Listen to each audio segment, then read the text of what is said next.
within the county, and everybody's responsible for This their meeting is aspect being recorded. of items. In a nutshell, we create policy for the county. That's what our job is, create policy and approve the budget for the county to operate. That's in a nutshell. That's what we do. We do serve as a liaison between our county members or our constituents and all these individuals who hold their positions within the county. So sometimes somebody doesn't know who Mr. Jaramillo is or Mr. Madrid is, and we can serve as the liaison between those individuals to set up meetings or whatever needs to be set up to discuss situations or whatever might be going on.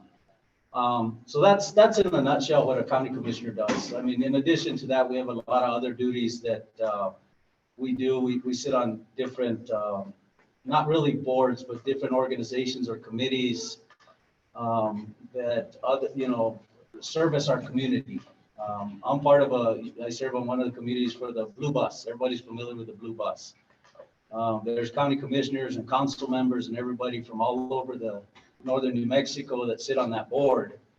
And we also make decisions based on the Blue Bus needs and what's going on with transportation and that within that community.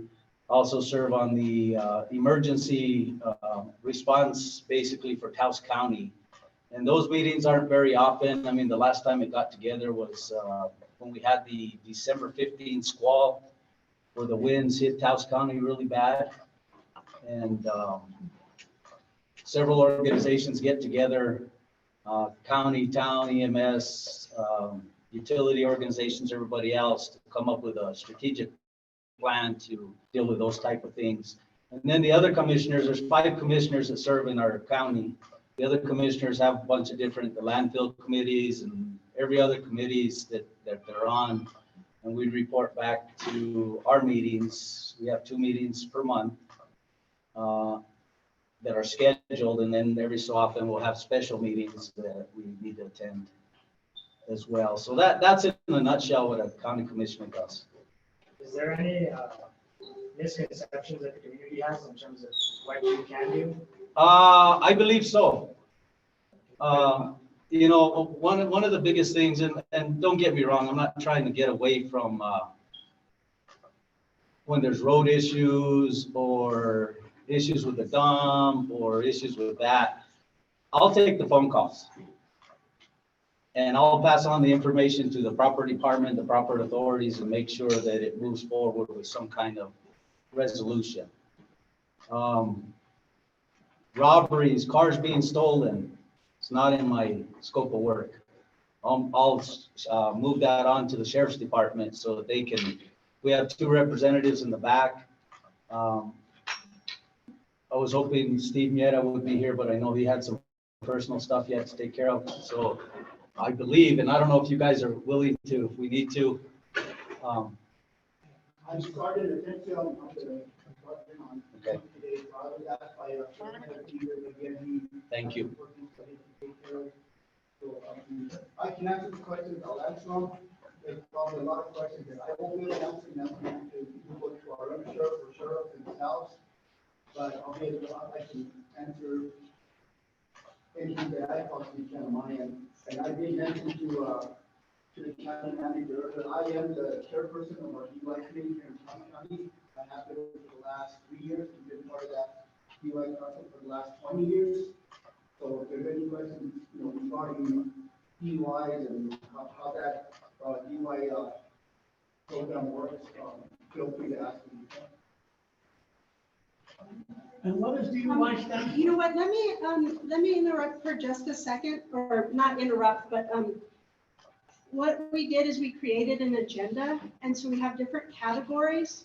And so let me tell you what the categories are, because our first order was to have you talk a little bit about what the county commissioner does.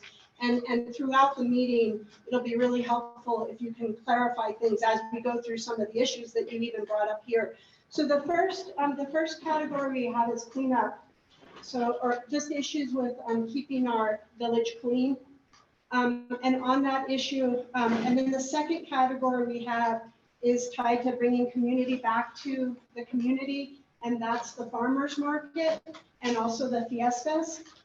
And then the next category we have is safety. And so that's where we can ask questions about safety. And if you look on the agenda, which are over there, you can see the specific categories within those categories. And then the next category is the community, this center itself, and questions about that. And then the last, then we have two more pieces, the bond election, and I don't know, do we have a representative from the school? It looks like we might not have somebody here from the school, and then increased community communication.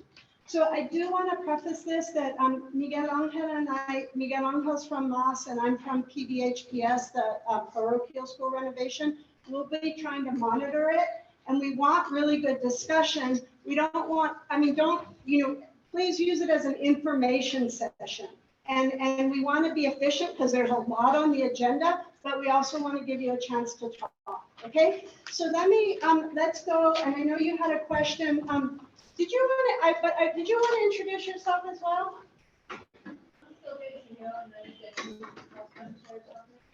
Okay, thank you so much, Sylvia. So the first talk about cleanup, there's three pieces on here. So let's keep our discussion to this. And then when we have other ones, we can fit it in those categories if you can.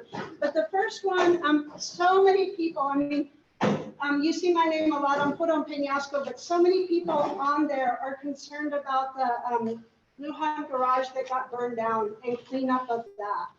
And so I think that's the first thing we wanted to address with the county is how, the question is, how can the county better support our ability to, no, sorry. The question we had is, how can we, is there any way, how can the county support us by intervening in that type of situation? Because the place burnt down and everybody drives by it every day and there's nothing we can do about it as individuals. Can the county intervene in some way on that issue? Yes, the county can intervene. It is a lengthy process. It is going to involve our attorneys, so it is possible. So the attorneys would have to write to the property owners and try to force the property owners to do the cleanup. Because we, under state statutes, there, I don't know the statute off the top of my head, but there is a statute that does allow or force the county, local governments, towns and counties to force people to clean up their property. And then we have to give that person the opportunity to clean up the property. And if they don't clean up the property, then the county could hire a contractor to clean up the property. And then to get the county money back that we invested in the legal fees and in the cleanup effort, we could force the sale of the property, condemn the property, take ownership of the property to get the county's money back for what we put into it. But it is a lengthy process, maybe 6 months to 1 year.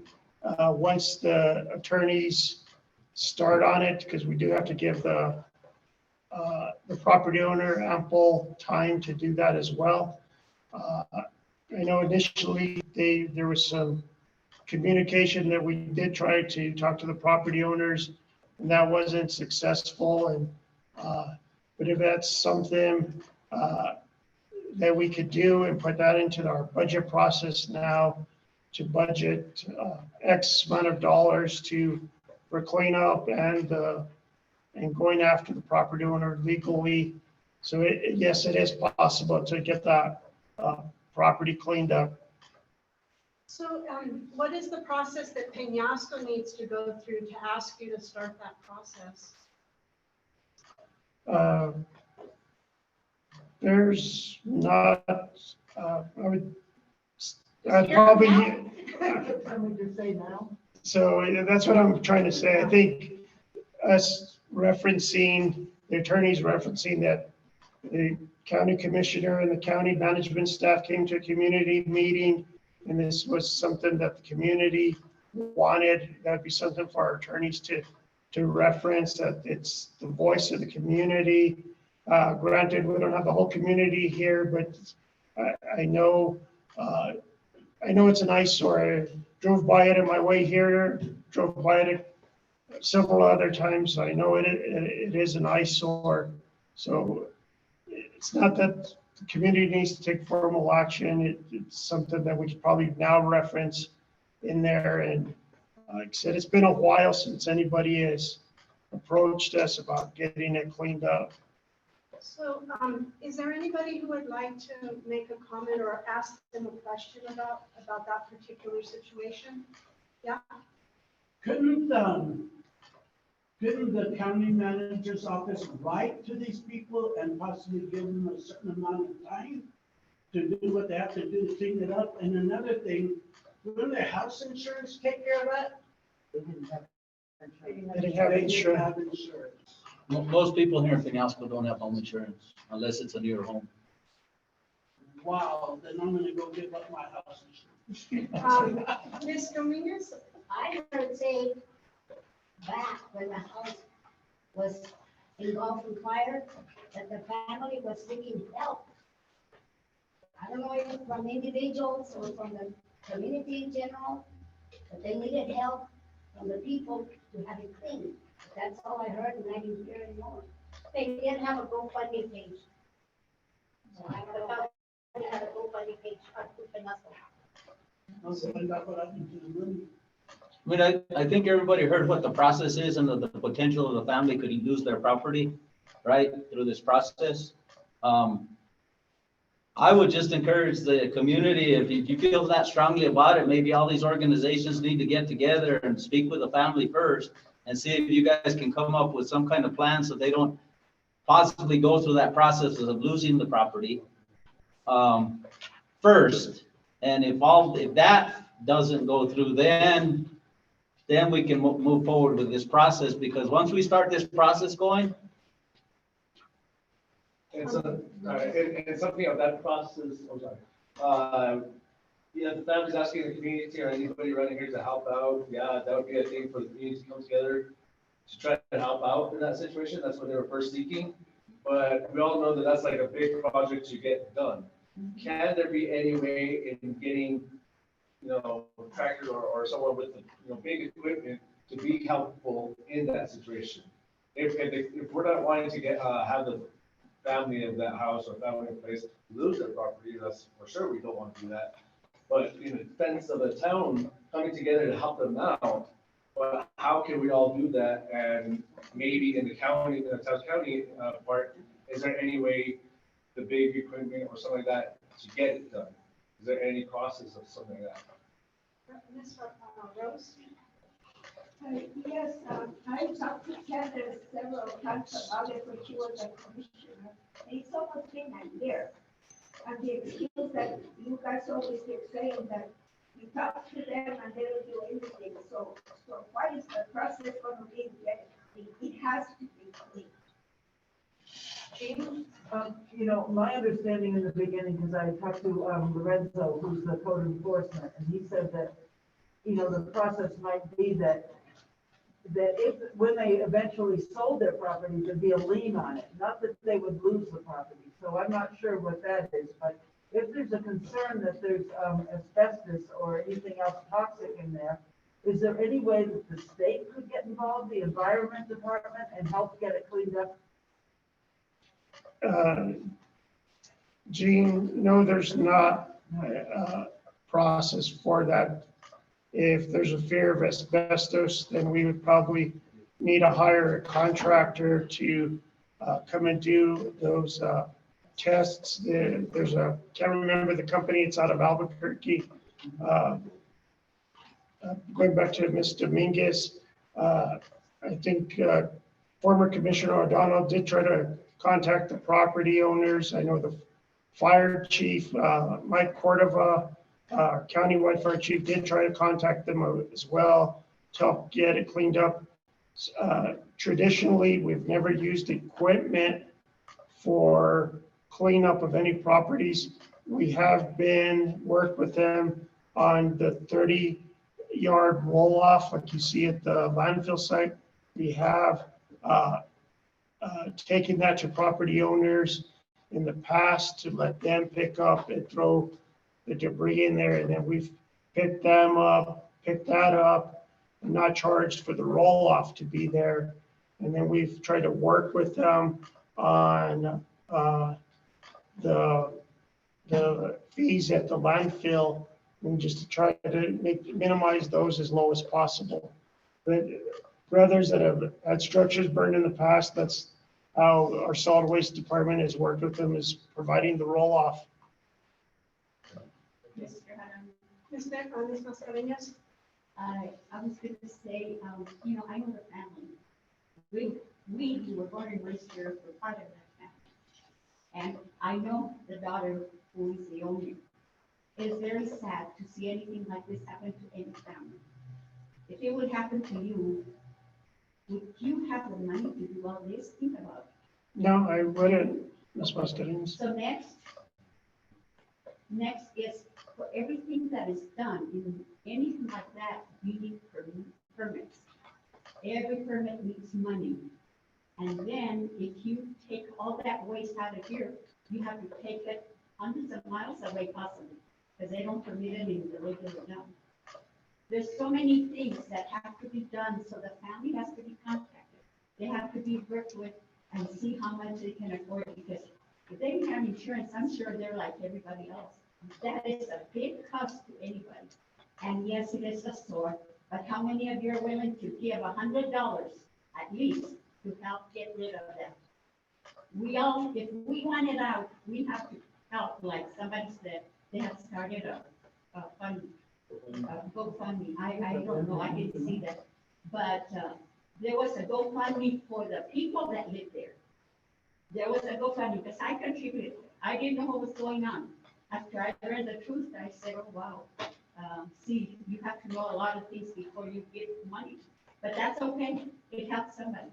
But the thing is, we as residents of Peñasco have to realize how many of us have $100,000 to put in to clear that thing and get all the permits and take all the stuff out of here and do everything. Something else has to happen. If it's going to happen, they need help. And this is not, I'm going to do it and I want to do it because it looks bad for our community. Yes, it does. But if the community wants something done, we have to move and help. And that is with money, because we can't do it because there's liability. We cannot do anything. Put our hand in there unless you want to be liable and you want somebody to charge you or take you to court. That's the way things work. Or you get hurt while doing it. Okay, so I think we've had a bunch of discussion. I think there's different viewpoints on here, but I think if the county could help guide us through this, that would be really helpful. And I think there have been people who have talked to the families. It sounds like you have, and I know other people have talked to the families. So if we could work together in some way, that would be fantastic. I'd like to move on to the next topic on the agenda. Okay, so there's subtopics within the clean topic, right? So let's also be mindful of time. But one of the big issues I feel like always on the internet, on the Facebook page Puro Peñasco, is the dump.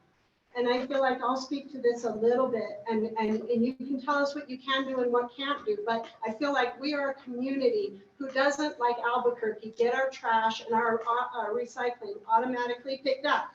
Every single person has to take all their waste to the dump. And one of the biggest problems has been we don't know when it's open, because a lot of times there's issues with the containers. And if I'm trying to get what I understand about it, and if anybody else wants to add, I'll give you a second. But you know, the containers are full, and I know that the guys work hard who are working at the dump, but maybe if they're sick, is there relief for them? But it's the one thing that we really need in Peñasco. So, and I feel like it is under the county control. So how can you help us better better support our ability to dispose of our waste. Can you talk about some of the issues with hiring more workers for the transfer station or more drivers? I mean, we know there's issues, but it also has to be solved. So if you could address that, and then I'll open it up for further comments if you have differing perspectives or questions. Before I comment, has there been a difference over the last 6 months, over the last year? So it's my understanding that things have improved over the last year, and we're not having the complaints which you're addressing, Ms. Lopez, was issues that we had last year. Can we do a quick poll? I mean, because I don't know. Do you guys, all of you, raise your hand if you think they've improved? I don't know, in the recent past, we haven't taken trash there and had to turn around. We've been on a Saturday that you could throw trash. So it has improved in my. People call me a lot because I manage the reuse center, and it's been closed a lot. Just 2 weeks ago, it was closed, maybe even last week, because of the containers full and no drivers. Could they possibly bring more containers? Now, they need to pay more people drivers. Well, So it sounds like in general, the response is it hasn't improved that much. So what we've done is we have hired an additional person that just helps here, or when Tommy needs to take the day off, that Tommy does have that relief. Last year, we had a problem of not enough drivers, where it was down to the solid waste director, Edward Martinez, being the only driver. We did hire 3 drivers. We recently lost a driver to another local area company in Taos. Tomorrow, we are interviewing for a 3rd driver who's been with us in the past. He's wanting to come back. So we will have 3 drivers. We're down to 2. We'll have 3, and then by the end of mid-June, we should be back up to our 3rd driver. So that was really where our problems were last year, is the roll-offs would get full. Tommy would shut down because he couldn't take any more trash. That communication didn't go back out to the community about how that we shut down because the roll-offs were full. We're also limited in space. You guys know our footprint there. We redid the footprint maybe 4 or 5 years ago. We need to expand and work with the Forest Service and get what's called a Townsend Act to expand the footprint of the property. So we could bring in a little bit more roll-offs. So right now we have 2. We have, actually, there's 4 total. 1 goes to the compactor, 3 are open for general rubbish, and then you have the metal and tire dumpsters, which are currently full. well, what I see a lot of, and I know other people here too, is trash being dumped in the arroyos. And all over the place. I mean, I live going up towards the dump.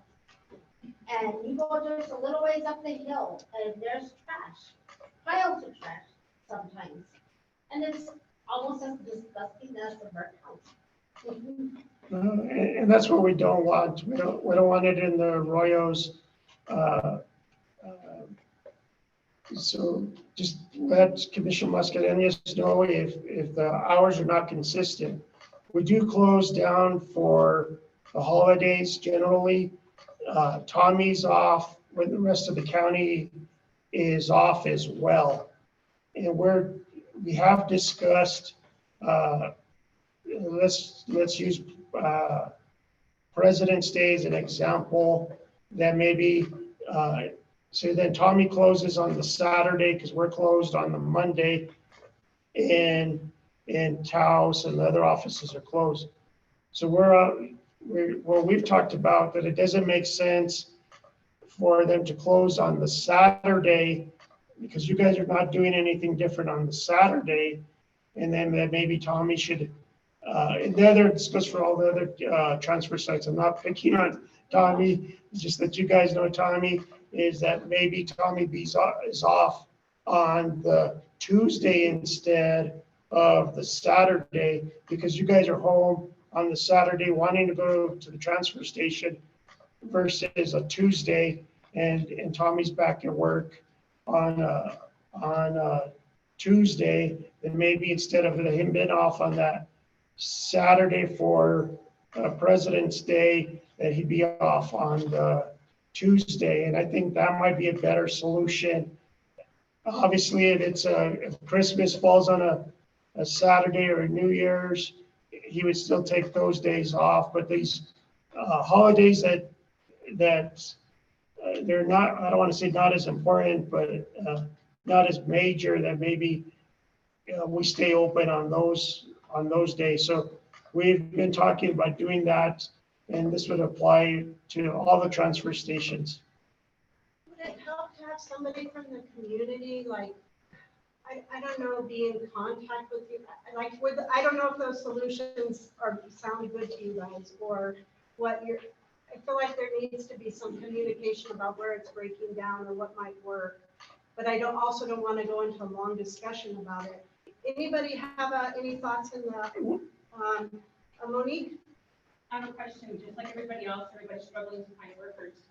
But the biggest, nail in the head is salary. In the past, your drivers are getting at least $14 an hour. Is that still the case? No. Well, yes, for right now, it's actually 16 something. Tomorrow, on Tuesday at the county commission meeting, the commission is going to vote on a new compensation plan, and they meant to highlight so the wage is going to raise. So the new starting wage for a solid waste hauler is going to be $21.65. And Thank you. so Let me comment on that real quick. One of the biggest issues we have, and right now we have 60 open positions in the county.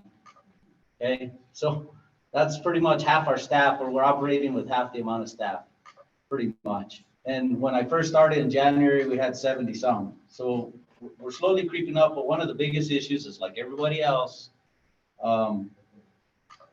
people have an option these days, right? You can pick and choose. If you want to work, you can pick and choose where you want to work. And you may come in and get a job with the county, and then a month later, you get an offer from somebody else for, $1.50 more an hour, and you go. That's what we're facing, just like everybody else. Like I say, we have a bunch of open positions. So this compensation package, and it's been going on for years. I believe it started somewhere in 2010, where they started talking about a compensation package for our county employees.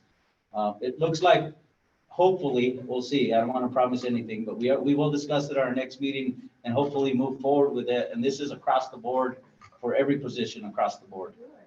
To help, this is in an effort to help recruit people and hopefully retain the people that we have. There was a retainage bonus that we gave out to everybody here not so long ago to help retain the folks that we currently have so they stop leaving.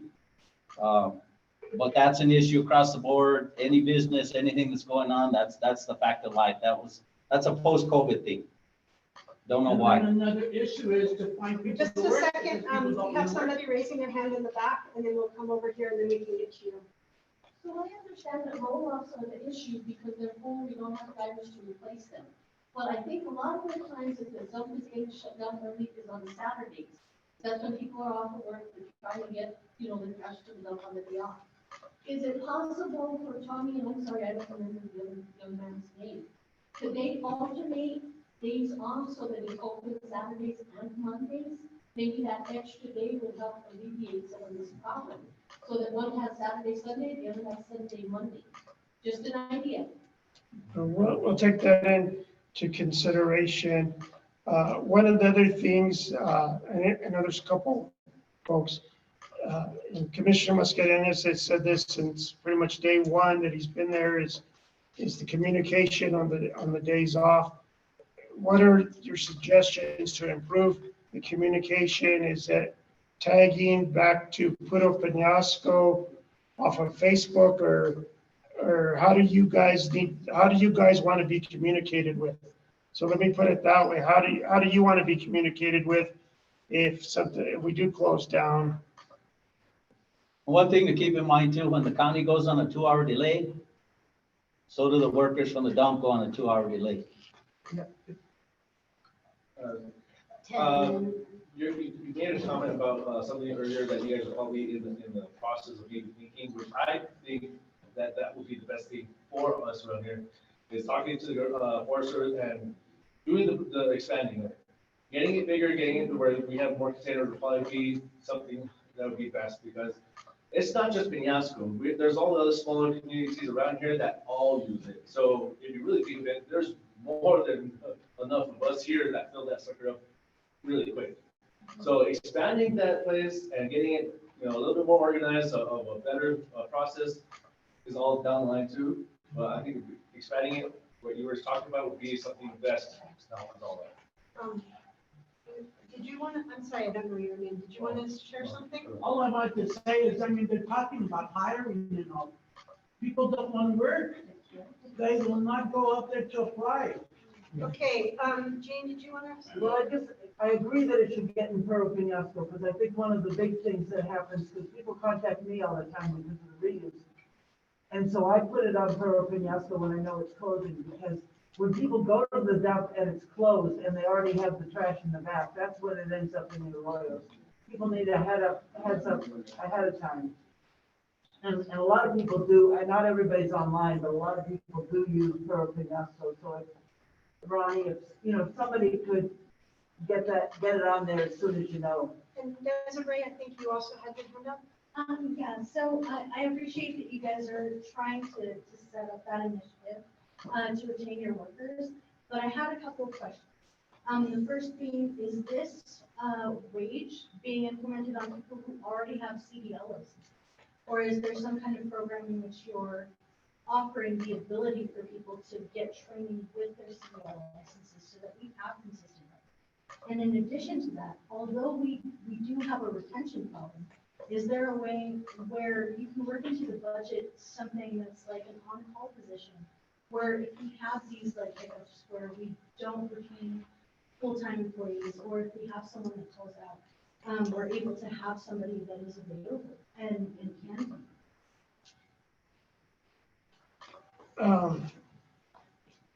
Let me start with the back of your question. The gentleman that we hired, I don't remember his name, so he's kind of our on-call person that's helping Tommy out for the transfer station. So for CDL drivers, you do need to come in with a CDL for solid waste. We will work with somebody that doesn't have their CDL for our public works department. So we've done that in some of the Taos districts, and let them get their CDL, worked with them to get into UNM Taos to do that. So we will work with somebody for the CDL. It hasn't happened on the solid waste side, but on the public works side, so that way they can drive the equipment. We will do that. And for on-call pay, we do have an on-call pay callback system. It would apply to solid waste, but I don't think they've ever used it. So example, if for Juan and Leo, if they get called to go clean roads, to come back out, they get a call back. And then they also would get on call if we know a storm's coming Saturday, Sunday. We are paying Juan and Leo to be on call on the public works side of it. But that rule applies countywide as well. We do determine to put somebody on call. Okay, yeah, go ahead. A few times I've asked Edward and Lorenzo if there was a position for a PRN driver. And they've always told me that they had full confidence in drivers, if they didn't want to hire part-time drivers. I've had a CDL since we're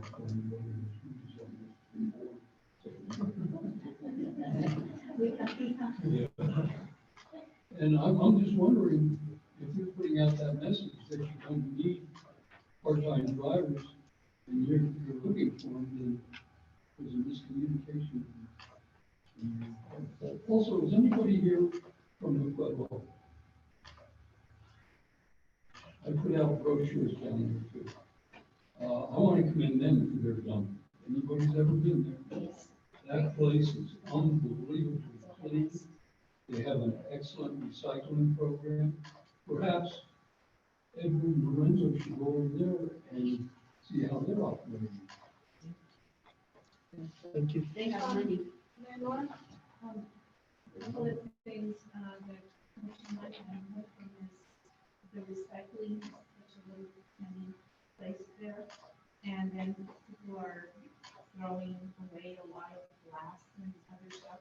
And if that could be improved, I think that we have a whole lot more recycling going on here. And I think the putting Peñasco the hours on there would be a really good thing to do. And also, one of the things about, dumping in that oil, that's endless, it's always been. And, I'm thinking that it might be a good idea, and I don't know if this could happen or not, but maybe once a week, or once a month, there could be people that don't have a card that will dump freight.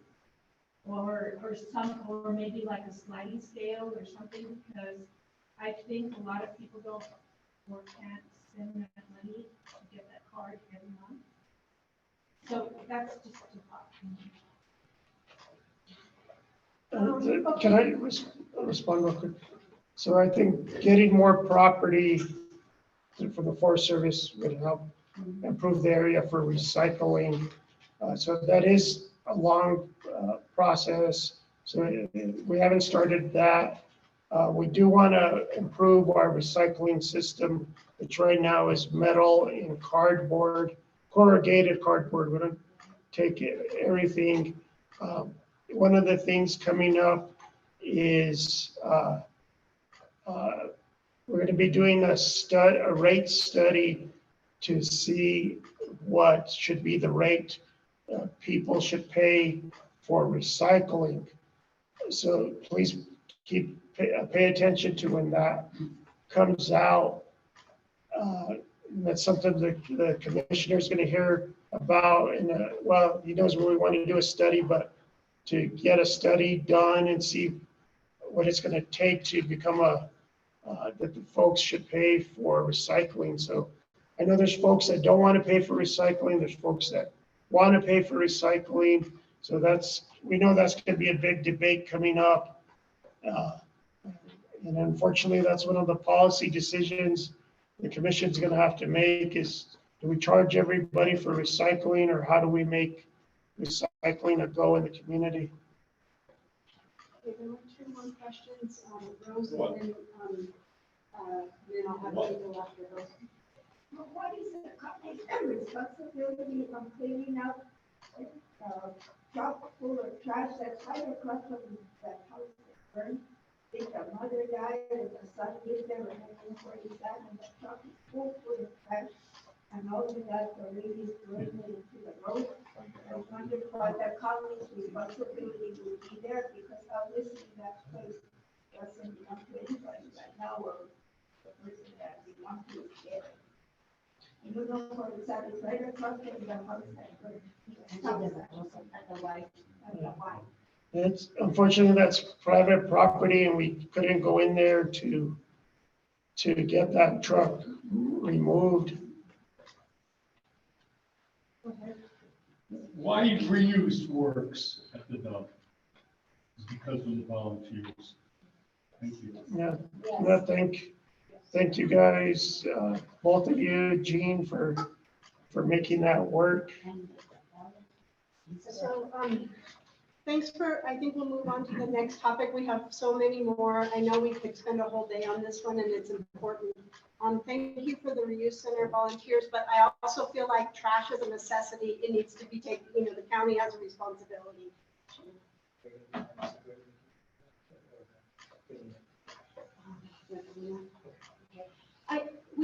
We have one more topic within this cleanup topic, and it's organizing.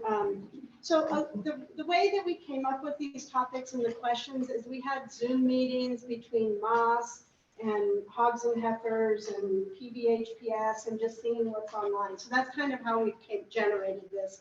But this next one, if we could kind of keep it shorter, or maybe if we can kind of keep it to 5-10 minutes, that would be fantastic. But it's having a community cleanup. And I think that, Ross, you were going to tell us a little bit about how you could help organize something like that. And so I'll let you talk, mention what PI, we also have the schools on, and then Monique has something to say. Okay. So I also work for Waste Management in Taos. I'm a technician for them. I've been there for 15 years. Can you stand up? I can't hear you. Sure. I'll actually face it again. So I'm Ross Vaughn. I also work for Waste Management. I've been there for 13 years. You guys reach out to them or maybe through Waste or Hog and Heifer. You can ask for a grant to get maybe roll-offs donated for the community cleanup. I know they do that countrywide. They roll about that. You can kind of fill out the paperwork. I reached out to Dan Barnell, and he sent me a link for the appropriate request for the grant. I can't roll that out on behalf of Housing Helpers for the community cleanup, and we just need to get a date set up when the community wants to get together to do this. Our route manager in Taos County, he did say that he would push for it. He says, Cuesta doesn't really agree with the immunity on a certain date. I've been a proud member of this community my whole life. I worked out for several years, but I do see the need that it needs to come back together. So I will, as soon as we get a date set up, I will fill out the forms for reach out to management.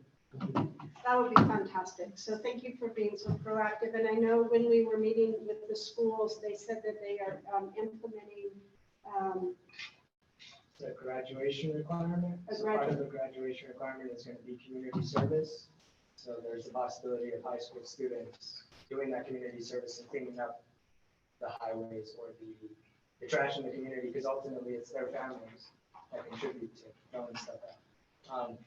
Monique? Oh, Monique. Can I, sorry, Monique, can I jump in with Ross? If we need to put those roll-offs at our public works yard, you guys could station them there on a Saturday, and everybody could bring their materials over there.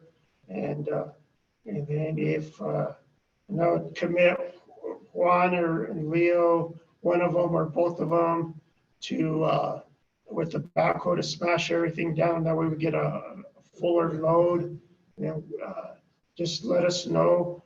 And like I said, we'll have the guys there with the backhoe just to smash everything down, and then you could use the yard there, because I think it's a good central location, because we don't want to take it to the transfer site. There's not the space, so we could use our public works yard for that. And then if Dan, I know Dan Darnell too, but if he needs the county to be the sponsor, if any hiccups like that on the paperwork, then you guys could use our name on it. Okay. Before I leave, I'll get your information and I'll reach out to them. Sure. I guess you're just, we're gonna do the volleyball team. Yeah, so on top of the many hats I wear, my name is Monique, for those of you guys that don't know me. I'm also the high school volleyball coach, so my girls are gonna volunteer their time to help do community cleanup. I think it's important that they get involved in their communities, teach them exactly, what their responsibility is for life.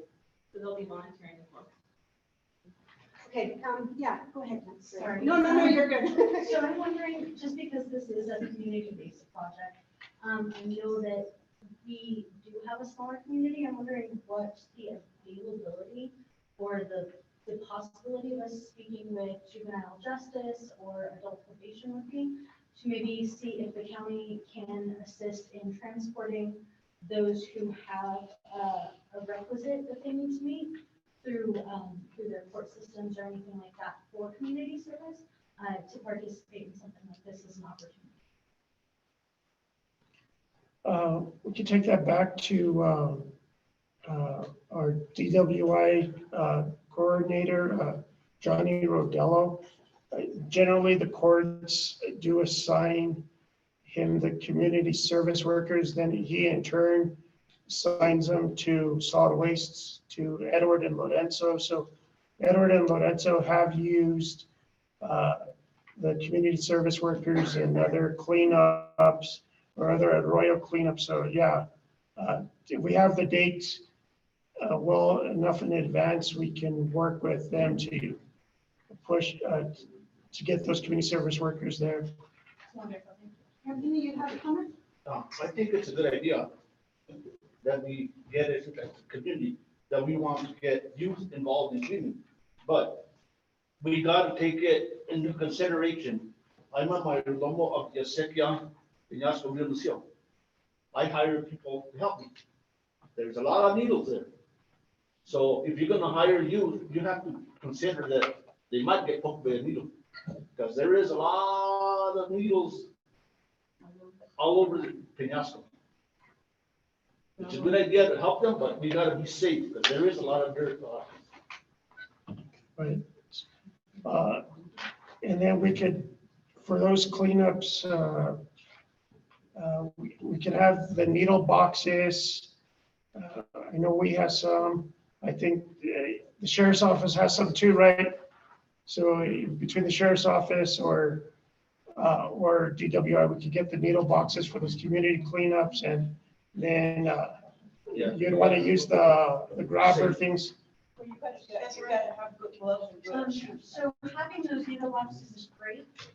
Is there a program or anybody who might be able to come down and do a presentation for any of the youth that might be participating in the cleanup, like for Monique's girls, to kind of show them exactly how to handle a situation like that, and you know, adhere to the best safety policies and practices? Like, is there any kind of resources that the county might be able to provide in terms of education? Yes, we could probably have either our risk manager or maybe someone from the sheriff's office do that. I did bring some cards and I meant to leave them on the table, so let's follow up on that point too. So Yeah, so I think the training is a great idea, but not just for the youth, for everybody who's going to participate. If you're all at risk, any one of us could get any type of bloodborne pathogen. So I think it should be for everybody, not just the youth. okay. Thank you. I feel like you guys are such an awesome resource in thinking about different things. So thank you for being here today. I think we'll move on to the next topic. Just real quick, just after, the county is willing to donate bags and gloves for the cleanup, trash bags. Okay, thank you. And actually, every one of these topics, we were like, how can the county support us? So, okay, so we'll have a presentation by Jose Lopez about the farmers market. Hi, everyone. My name is Jose Lopez. I'm the interim executive director for the Peñasco Valley Historical Preservation Society. I'm just going to talk a little bit about the farmers market, and then I'll open it up to questions. So our inaugural event is going to be on July 2nd from 9 a.m. to 1 p.m. I hope you guys can come out and check it out and support it. We're going to have some live music and lots of vendors selling both produce and value-added goods. I want to say we still have vendor space. So if you or anyone you know, grows food or produces any sort of goods, you can reach out to me directly or to PVHPS through Facebook, and we should still have space. We're also allowing space for people who have arts and crafts, as long as it's, you know, mostly original stuff. Vendor spaces are $10 for the day. Also, we, like I said, are planning on having live music. We haven't made a decision about who will be, performing at our first event. So if you know any local musicians who are good and might be interested, please reach out. Let's see. I guess just to give you guys a quick brief about our mission, the whole idea behind this farmers market is to provide local people with fresh, healthy food. There's a lot of people here that grow food, and there's not exactly always one central location to purchase it. So we'd like to provide that. It will be held on the St. Anthony property right there at the Y. We just cleaned it up so that we can have this event July 2nd, like I said. And then also the second sort of goal of it is to support local businesses. We want to support the local farmers and local producers. We're trying to work with everybody, small scale up to some of the bigger farms in the area. So that's the idea. A few other things. I'm looking to get a committee started to sort of help with the organization and the community outreach with regards to the market. So if you or anybody you know is interested, please reach out. We still have lots of spaces available for that. Currently, we're still working on the whole organization of it, and we are in the process of getting authorization for the county.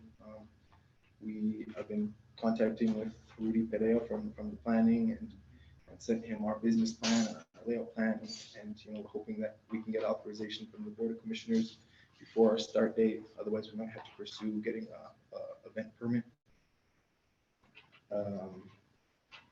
And I want to just say Moss has also been contributing, and another part of this is we want it to be sort of a stepping stone for small scale farmers and producers. So maybe people don't right now have their tax ID number or all the necessary permits at this moment, but we want to be a resource working with Moss so that they can get that done and pursue the proper paperwork so that they could potentially go on to sell at other markets or in other places. So that's kind of the overview. We're hoping to have SNAP, EBT program set up. I don't know if it'll happen this year. It sounds like it can take some time. I've been talking with people at the New Mexico Farmers Market Association, and they said that they'll help us out with that. But usually it happens in year 2, and that's an effort sort of to make it accessible to everybody within the community, make it affordable. So I guess my question to you guys is, how can the county support this effort? Like I said, we're still working on getting our authorization. I don't know if you can help with that at all, or if there's any other ways that you might be able to.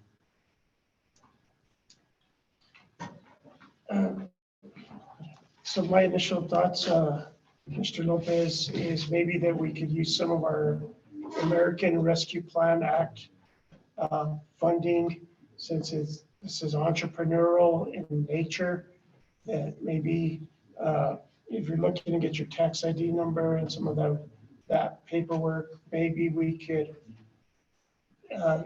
we'd have to funnel the money probably through Moss since they're already established, and maybe help with, maybe pay for an attorney to get your help with your paperwork, or maybe your permit fees that you'll have to pay to the Secretary of State's office, and then maybe some classes as far as business development. And so I'm going to let Chris jump in because his background is economic development and doing startups like this. I'm sure his mind was already going. So one role the county can play, sometimes our resources are limited within the county, but our connections with other resources are much more vast. There's a lot of programs out there that are designed to help out startups or to fund small businesses and growing businesses. But if you don't know where they're at, they might as well not exist. So we're about to bring on board an economic development director on the 12th of June. And part of her role is to be making sure that all those resources that exist statewide in Santa Fe, in the region, that our communities are aware of those resources. So take my card afterwards and let me know those particular needs, but there are entities. Our SBDC in Taos has a very qualified individual there. They're good at helping people out. Also, we've done some good work with connecting folks to grant opportunities. TCDC got a $1.4 million grant. There's funding there for food systems and to support food systems. And so what we want to do is support the farmers market, but also how do we support the farmers throughout the year and making sure you're tapped into those resources.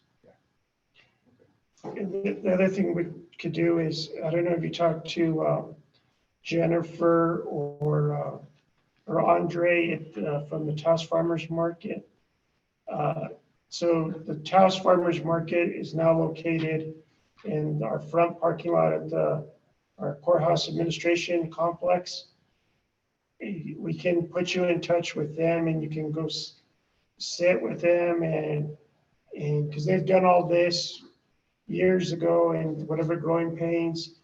And then I'm sure they can answer your questions on SNAP and the double bucks and EBT. And then there's also Encuesta as their farmers market on Sundays. And so they were a startup about 4 or 5 years ago. So there might be also a good contact for you as well. But I would talk to both of them and see what their growing pains, what advice they could give you. Because I think that'll be the most valuable information is talking to both Cuesta and Taos Farmers Market. Okay. Great, thank you. Yeah, I think getting classes, business classes, is something that sounds really good, and that hooking people up with resources is things that sound really good to me. And yeah, questions from anybody? They answered it. Okay. And I feel like there's a lot of communication stuff that like we're not all going to remember, or we have half written, sort of bad notes about it. So maybe, and actually Desiree, maybe, do you want to, I feel like, well, we'll bring it up, but we talked about a newsletter. Puro Peñazo is excellent, but we also need a newsletter. Do you want to? I actually have the drafts with me as well as, I'm just going to bring to the attention of everyone. And I feel for a public forum, it's maybe a little bit more accessible for the initiative that we've got here to maybe have a name. Without a nomenclature, it's a little bit hard to really be looked at as a respected organization or as a collective voice. And so there's a few things in here as well in regards to that.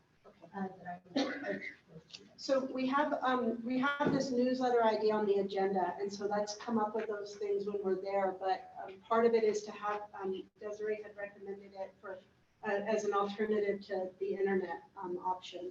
So I just wanted to bring that in because it seems like a lot of information we're needing and wanting to share out. Any other, and I just want to say, we appreciate county support. And one of the things that if you saw Puro Peñasco, we're very thankful to Kit Carson Electric Co-op because they did give us $10,000 to get it started. And so one of the things we're buying is a storage unit. We're buying picnic tables. We're buying tents. We're buying tables. We're buying chairs, insurance. So that money, it's all spent. I mean, it's all been, Jose developed a budget, but that's allowing us to start. And I think the $10 fee is, what will that be used for? It'd be for porta potty cleanup, basically. So the other thing we're purchasing is a porta potty. So yeah. Any other questions for Jose? What is the difference between, or what would be the farmer's market versus the community market? I think maybe our focus is really food. Like I said, we're going to allow arts and that sort of thing, but we're limiting it because we really want it to be a place. Would that be something you could do, like maybe a couple months, do the community market, so you can kind of separate those two? he also has to balance it out because if it's not farmer's market related, the state won't allow SNAP and EBT and the double bucks. Because they have their own set of rules, so he has to be careful that. Yeah, that- I was noticing, PACA and community market versus the farmer's market. Not the same thing, I know, it's like this one's all based on food, the other one, because there's a lot of local people who have a lot of arts that they do. So that, but there's never a place to do it. My question on that, I've been speaking with you about this, but I just wanted everyone to hear about that. The farmer market, it sounds like a great deal for everyone here, but we all know that everyone else that's doing their farming, that has a little bit of produce, they either don't have the capability of doing the whole tax ID and getting that as a business. It's not a major business for them. It's just a side income for them. So doing that as being with the county or being with a farmer's market, doing stuff like that where the people who have a side business for that can't really enter it. Can't really be a part of it because that's where they're going to be expected to be falling under the farmers market guidelines. Is there another way that we can do that without getting, in trouble with the county or wherever, of doing another community sale that everyone else can do? Farming co-op. I actually have a proposal that I am preparing for most community law that would address.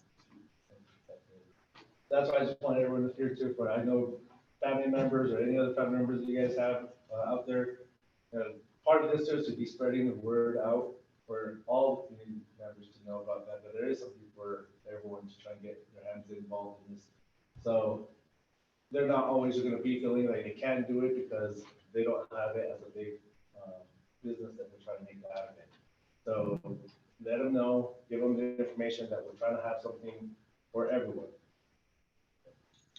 Yeah, and I'll just say, I guess, two things to address your point. Right now we are planning on having 15 spaces at the first farmers market, but we have a lot more space. And I think there's a lot of potential for growth. And as we grow, I think there's gonna be more space for people to come with, arts and other non-food related items. So I think the space and the idea could change and evolve with time. And I would love to work with Moss on different ideas. And then the other point is, our goal is really to make it as accessible as possible. So I think for produce, really the barrier of entry is getting a tax ID, which I haven't done it myself, but I understand that it's not the most lengthy process. So with the goal of making it accessible, we really want to help people, go through that process so that they have it, and then they can go on to sell wherever else that they could, basically. So I realize now that the focus is gonna be produce, but looking like way out into the future, maybe at some point, I know all of our concept was great, working with somebody, we can get USDA certified beef, goats, not mine. Well, anyway, so that way, because I think that's a way for people not only to share, but to make some money and do it right and safe and legal. And so I think that's something that could kind of be keeping out there, just to plant that seed. Yeah, and yeah, I would absolutely love that. Not my goal. The more variety of food that people can get. Corey. Okay, Corey. yeah, Can he speak a little bit about the mobile matanza that's coming back? okay, you got 2 minutes. So our former state legislator, Carlos Cisneros, did give what's called Task Community Economic Development Corporation, TCEDC, a mobile matanza. That was a legislative grant. It fell into disrepair. It's actually out in Oregon right now. It's going to be coming back in a couple of weeks, but that's part of a broader process we're going to do. Is we got a food security grant for TCEDC, so we're building a processing plant. Well, it's ground's about to break. That's near the landfill that you're going to be able to process the cattle, and that will be work in conjunction with the mobile matanza. So there will be a processing facility. It would be on the way to the Gorge Bridge, but there'll be something locally, and we're still trying to develop how the mobile matanza is going to come out to Penasco as an example, but there'll still be a cut and wrap facility that will be on the way to the gorge. Awesome. Thank you so much for sharing that. And also please contact Jose. I mean, he's not done this before and he wants input on how to formulate it. And he wants your ideas and it's really for the community. So, and I know one of the things, Spring, that they had talked about in the committee was having like if you have 50% vegetables and you can also, or produce, then you can also have crafts or something, you know, some variations. And if we get at least 10 produce vendors and the rest can be, you know, so they're figuring out those formulations. So really just let him know what you want. Okay. So let's move on to the next piece. Thank you very much, Jose. Monique is going to talk about the fiesta. Good afternoon, everybody. So I'm here to talk about how we can bring the fiestas back to Penasco. Not necessarily the same way that we used to have them in the back in the day. And we have the Queen of the Fiestas herself here with us today, so I'm hoping to pick her brain to get some help. Ms. Ronald Mascareñas is here today, so she's the Queen of the Fiestas. But what it comes down to is funding. It's very hard to get funding for events like this. I know that Taos County has the Taos County Largest Grant, Taos County Largest Tax Grant. I'm hoping that we can dip into that to get some funding for the fiestas. This year in particular, we don't have much time to plan a big fiesta like we do every year. And the big main focus is always the carnival. The carnival is going to cost $10,000 out of pocket, a flat rate fee for that, but they need to guarantee $15,000 to $20,000 profit. So that's basically out of the question. We got to change our perspective on fiestas in Penasco. That being said, we're talking about vendors, booths, stuff like that we can do locally. You know, bring the farmers market over to the fiestas. I've already talked to Mr. and Mrs. Martinez at the Martinez Hall, and they are on board for having fiestas this year. My vision for this year is to keep it small, simple, and sweet. Music, bands, food, and the parade. Those are like the 4 things that I'm definitely looking forward to. Fiesta queens are always, the topic of discussion, who's going to be the fiesta queen this year. This year, we're going to do it with the ancianos. Your fiesta queen and king will come out of the ancianos. And Chamisad. Well, we haven't given up the idea either. Right. We can have both. But for the time being, because of what time limits, it'd be best to have somebody local and somebody, that can give a story about what their life has been like over the past however many years and bring that out of the ancianos. The reason we know carnival, we got to figure out who's going to come and do music, if they're willing to volunteer their time for the music, and if not, if we can pay them out of the largest tax grant. Let's see what else we got here. There's only one weekend that we can do this. July 28th through 30th of this year. The school starts their school year this year very early, August 3rd. So if we're gonna do this, it's gotta move fast and we gotta work together. Again, July 28th through the 30th is the proposed date right now. Friday, Saturday, and Sunday. Sunday ending with the parade. But again, Friday night doing your opening ceremonies, doing whatever you gotta do, a nice evening dance, stuff like that. Having Saturday full of events, different kind of music. I know that Mr. Knoll has brought different kind of music to the schools, folklorico dances, stuff like that, bringing culture back to Penasco. So, that's just the gist of it. I'm gonna need as much help as I can get. So if any of you guys like to volunteer your time, you can meet with me afterwards, or if you have any questions now, I'm an open book, so. I was just gonna say, suggestion right there. We do have some of our local musicians that have gotten out there with their name. Jennifer Martinez, get her to be part of it. It's, community, okay, so, have her come back to start something off too. They all want to charge though.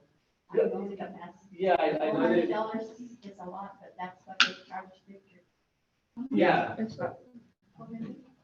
Well, that's what I say, when I'm reaching to them and trying to at least talk with them somehow by making them understand that this is our first fiesta. So again, Bringing it back, yeah. I mean, there's different ways of looking at it. Just definitely having conversations.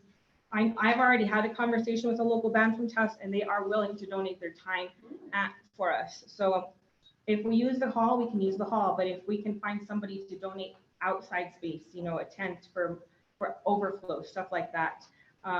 But I'm here. You guys want to talk to me at the end of the meeting? That'd be great. I can give you guys my number. But if you have any questions or concerns, comments, ideas, I'm here for it. The Dixon Fiesta people, all the booths that are there are community, are from their own community. And I participated. We've had a root beer float stand, and it's been a hit. And then there's somebody else that's selling corn, and then there's somebody else that sells food, and then there's somebody else that sells art. Exactly. And it's just the people within their community. And the only thing they pay for is their bands.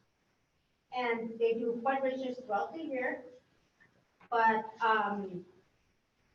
they go smooth. I mean, they have Friday and they have like Saturday and Sunday. And that's the whole point of bringing. bringing. Al Harry came. And that's the whole point of bringing it back to your community, rather than paying the carnival that $15,000 to $20,000 out of our community pockets. We can keep that money here for ourselves. You know, invest in your community rather than investing in outside resources. I think it's important that we keep our monies here. Yes, ma'am. I'd just like to give a little rundown as to the fiestas, because they began in the late 1800s. And they used to be at the Sanchez, Ramon Sanchez property, which is where Gilbert has his cafe now, for years. Then they moved on also to Tomas Roy's bar and area. So they've been going on for a long time. The parade, I got in like in 1963, 64, because I used to go to the Saturday fiestas, and I said, we could have something like this in Peñasco, so we started that. But you know, it takes a lot of money, and before we could have the parade without paying a cent. As whole group came in, he reminded me that we needed a permit. So the permit itself cost $300 at that time. $300 just to go down Peñasco to really see it, $300. Plus, at that time, you know who helped me the last year was Ronald Mascareñas, Silva, and Victor Martinez, because I had paid it before, the year before. And another year, the Democratic Party paid the $300 so we could have it. So if we have people that can help, we can go ahead. But everything costs money, and it's not so easy as it seems. You know, there's a lot of responsibility. And also, there's a lot of time invested into this. It's not just, you know, let's have a fiesta and it happens. With a Queen situation, it takes a lot of time. I know. I have my family, I have my friends, I have other fiesta queens helping, and it's a lot of work, but it's worth it. It's been worth it because it's brought a lot of joy to people. So I'm just happy that we can do it. And I did talk to Victor and Barbara, and what I proposed to them was to have little booths, yes, for people from here, or from, if they come from Mora or from where, if people go from here to Mora or Dixon too. But if they have them here, why not use the people here? And I think, I don't know if they're willing to let people for free, or you could pay $25 for a spot like before. You know, that would be helpful. But also there's electricity that has to be looked at, and that is not free. So you have to consider all that. The porta potties, they cost a lot of money too. We used to pay for that, you know, to help Victor, because everybody goes over there. The church, the Knights of Columbus, rented that. And so, you know, there's everybody who can help us. You know, it just doesn't come because we want it. It costs money. And many times, me as a coordinator for the Queens for years, many times I put out of pocket money a lot because we don't make enough. And then we have to give the association that we're helping, we give them the profit that is made here, And so it takes a lot of work and a lot of money. So realize that it's not just planned and it's done. So the parade, I mean, carnival, doesn't come if they don't have, like you say, something that they're gonna make. And not only that, they're the ones that change the date for us, because they could go to Chama and make more money than they would make over here. So we have, well, I always worked with Victor and the family, so we had to change the date because of them. But like you say, other people don't have carnivals and we have fiesta. Yep. So we can do that, and I think it's better, and if we plan it good, it can be done really well. Thank you. Julia? And so you're a queen too, so I only think all of it. So like in Dixon, you pay a fee for 2 days, I think it's $50 a booth, and then people with food booths pay like 150, because of course they're gonna make more money. Yeah. And then with that money, they use for their next year's fiesta. Give me a quick second, Virginia, go ahead. I'm just wondering if we were able to gain access to the, you said it was the lodger taxes or something like that. What exactly would those cover? Like what expenses are those applicable towards? So, go for it, let Chris talk. So as time goes by, the use of funds gets, the oversight of use of funds gets stricter by the state level. So their lodgers tax should be able to be applied here. Lodgers tax is a compact between lodgers and the county saying, we're going to tax you, but all this money is going to go back and support lodging, tourism. So we have to make sure that connection's there. 40% of the money that we receive has to be used for promotion. So we can only use that money to encourage people to come and visit our region. Here, we might want to get family members that are living in Denver and other places to come back for the fiestas. So that kind of qualifies it. We could maybe use it for promotion purposes. Then the other 60% can be used for other reasons defined in the statute. So we just can't say, here's a check. We have to make sure that we're defining it within the statute and then reporting it. So when we get audited, we can say, yep, we used it for this reason, and here's the report, and we're all aligned. So porta potties is something that we could support. Security is another thing to support. Maybe helping out with tables and chairs and things of that nature. Music is not something that is going to fall into one of those buckets. But the thing to do is have a conversation, understand your needs, and then we look to lodgers tax to see what we can fund under the lodgers tax. And what we can do is I can share with you, the statute and the information. You can help me look through it. Okay. Virginia, you had a question? I've been to Dixon on the fiestas, and it seems like everything goes so smooth. People are respectful, they respect each other. And the thing that I like is that they have it beyond the store properties. Back there, everybody's safe. Nobody's walking up and down the road. You don't see cars going up and down the road. Everything seems to be going so smooth. And by the time you know it, it's over. But everybody has a good time. So hopefully that can be done over here too. Let's see. So make sure to contact me. Yeah. Just to also add on to what Chris said. So yes, we could pay for the porta potties, the security, rental company for tent, chairs. Just because of the short time frame, we'd probably want for the county to contract directly with them for this events, because you don't have unless we went through Moss, but I don't know if that's how you guys are planning, but it would be, we use, for example, CK porta potties or whatever they're called now. It used to be Bob's Yard. Maybe what we would do is just pay them directly and work with you on that versus it flowing through another third party.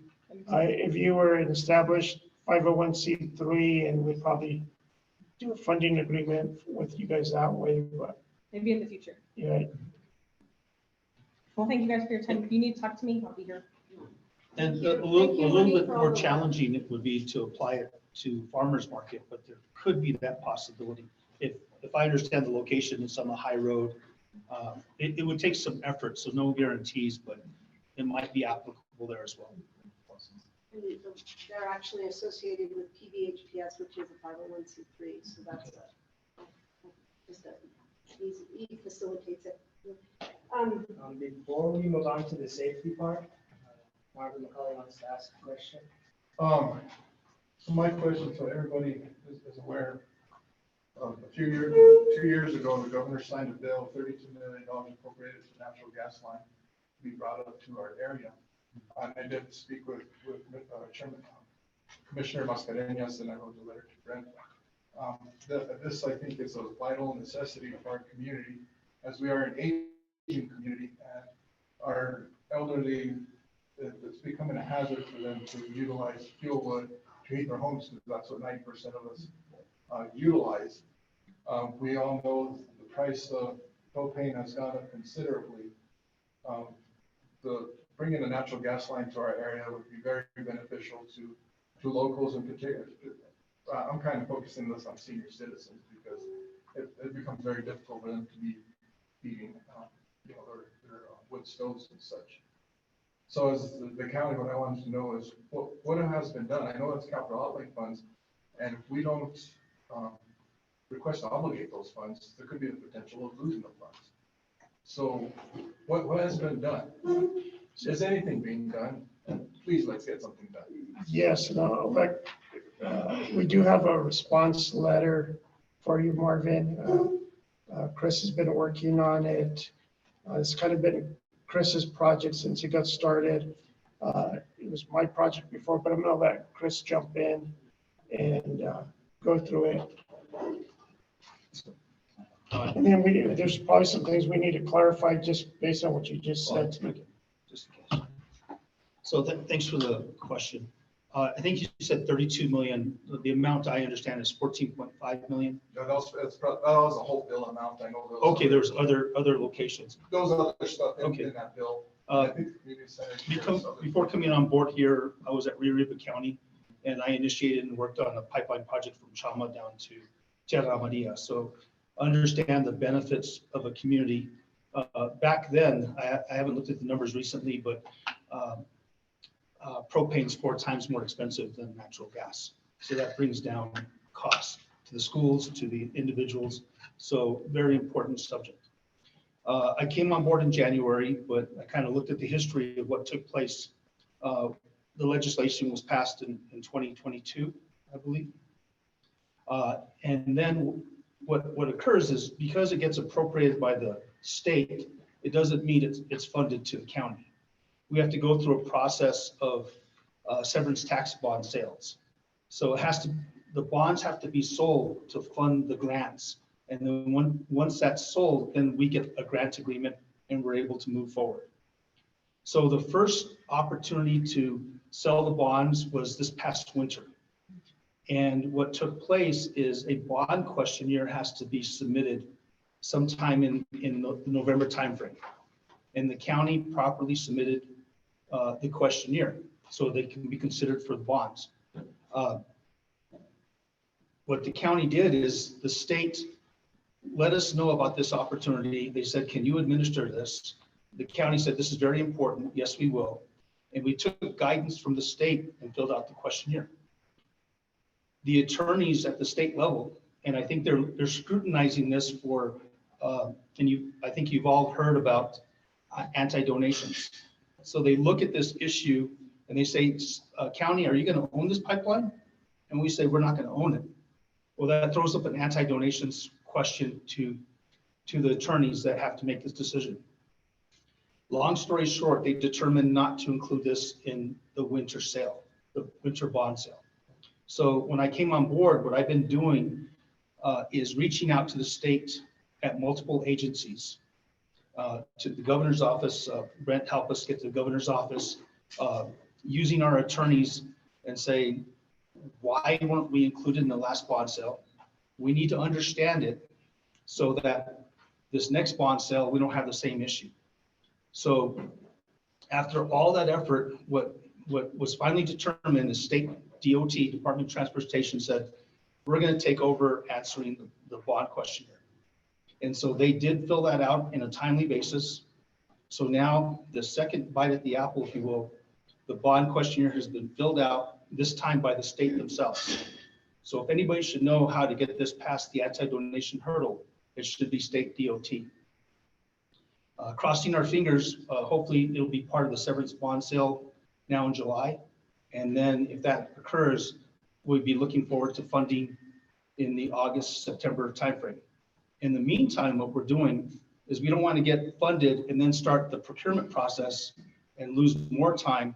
So thanks to Brent's direction, we hired a consulting company to help us in the procurement side. So we're actually starting that process now. So the minute we get funded, we can get this thing procured and get the project moving forward.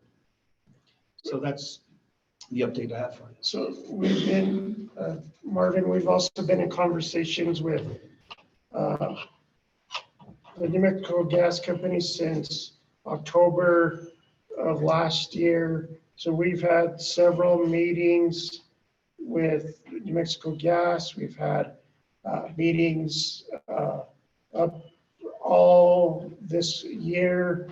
We've talked to them about including Kit Carson broadband in the trench as well.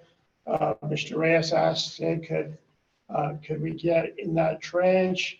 There's another broadband company that wants to be in the trench too. So we've had several, probably close to 20 meetings with New Mexico Gas on the project. And they want, it's going to be their gas line when it's said and done, and that they don't build anything that they're not going to own. So that was part of that hurdle too, is they have to own the gas line. They will procure the contractor to install the gas line as well.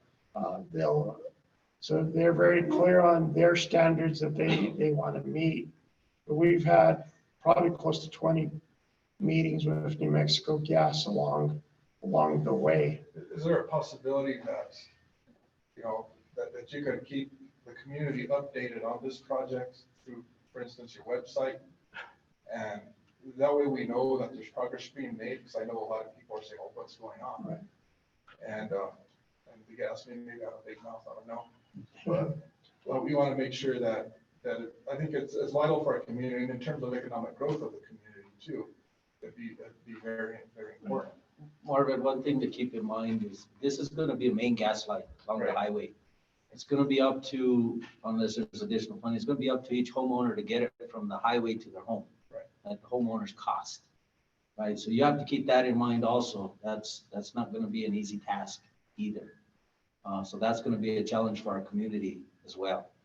Yeah, and I think as time, once we get the main line here, and then we can cross that bridge as to how we can get houses connected to it.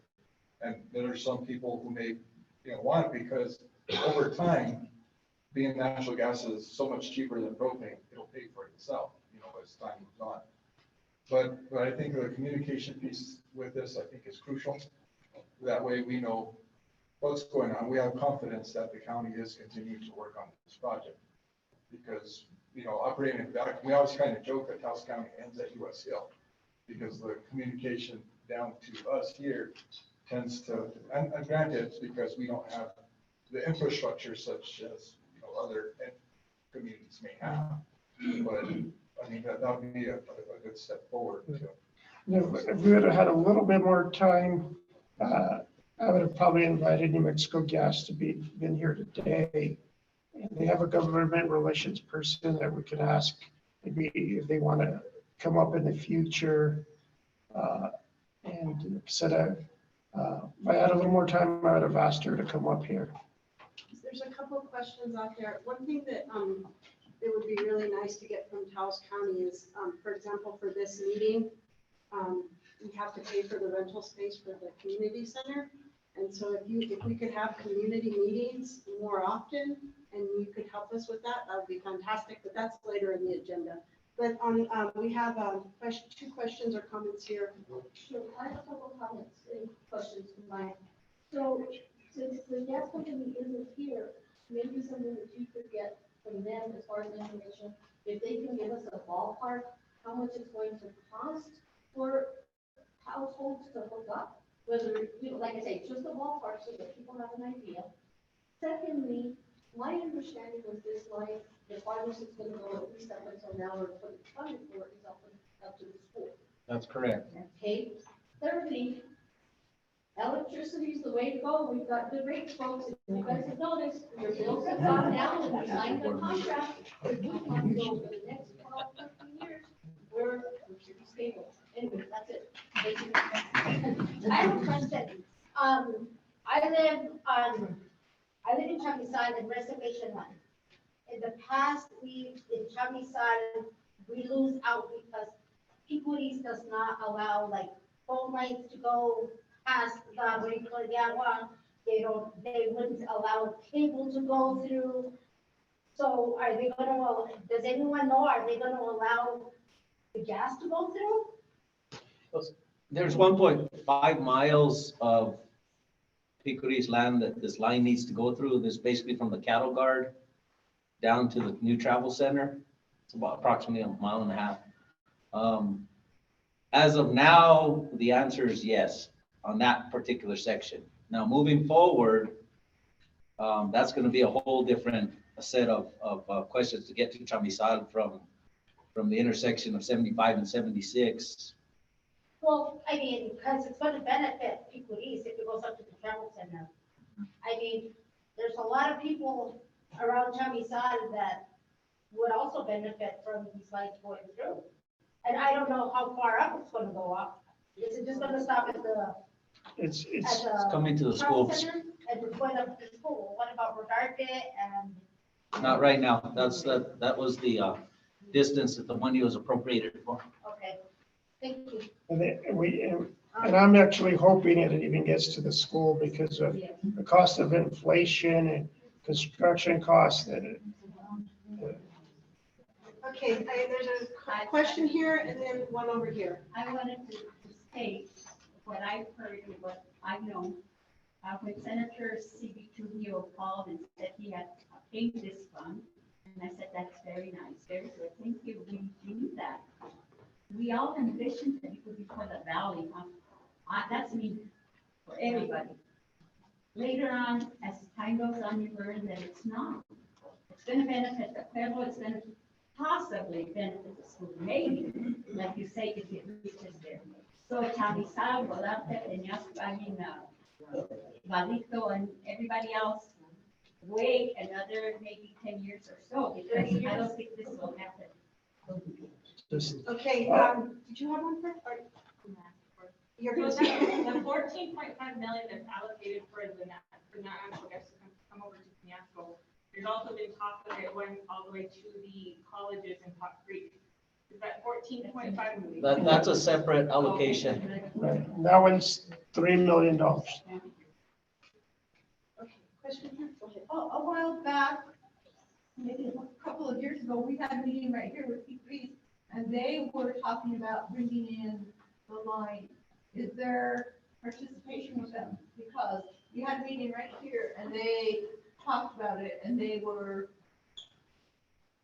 hoping to bring the line in themselves. My understanding is they were one of the advocates, and there were lots of advocates that have been pushing for this over the years. And my understanding is this is a result of all those efforts. Okay, because I know they allocated money as well, or they were talking about that at that time. What do you know about that? They allocated money for that?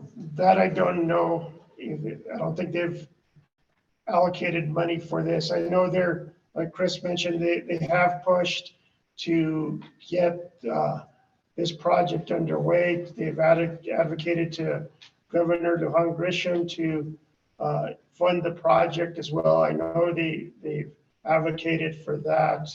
And we've had those conversations with Governor Concello. Even a month and a half ago, we talked to Governor Concello regarding the gas line. So they want to see it done as soon as possible also. So I know they're a little frustrated that it hasn't happened as quick. as you guys are frustrated, but it's just part of the government process of getting that bond questionnaire filled out and getting it funded. Okay, so thank you for sharing that information. It seems like it's something that everybody is interested in, so, Miguel Angel's gonna take over. All right, so we only have a couple more topics to go, so try to get through this, so we can get done by 4, hopefully. Could you please stand up so we can all hear you? Yes. So the next thing that we're gonna address is safety. So I know that as far as the surveys that we've distributed to the community. Sergeant Atencio. You mind coming up here, senor? Yeah, safety has always been one of like the #1 concerns. I know that the presence of the sheriffs recently, or in the past 6 months or year, has grown. We've seen, I mean, it's an improvement. You sure?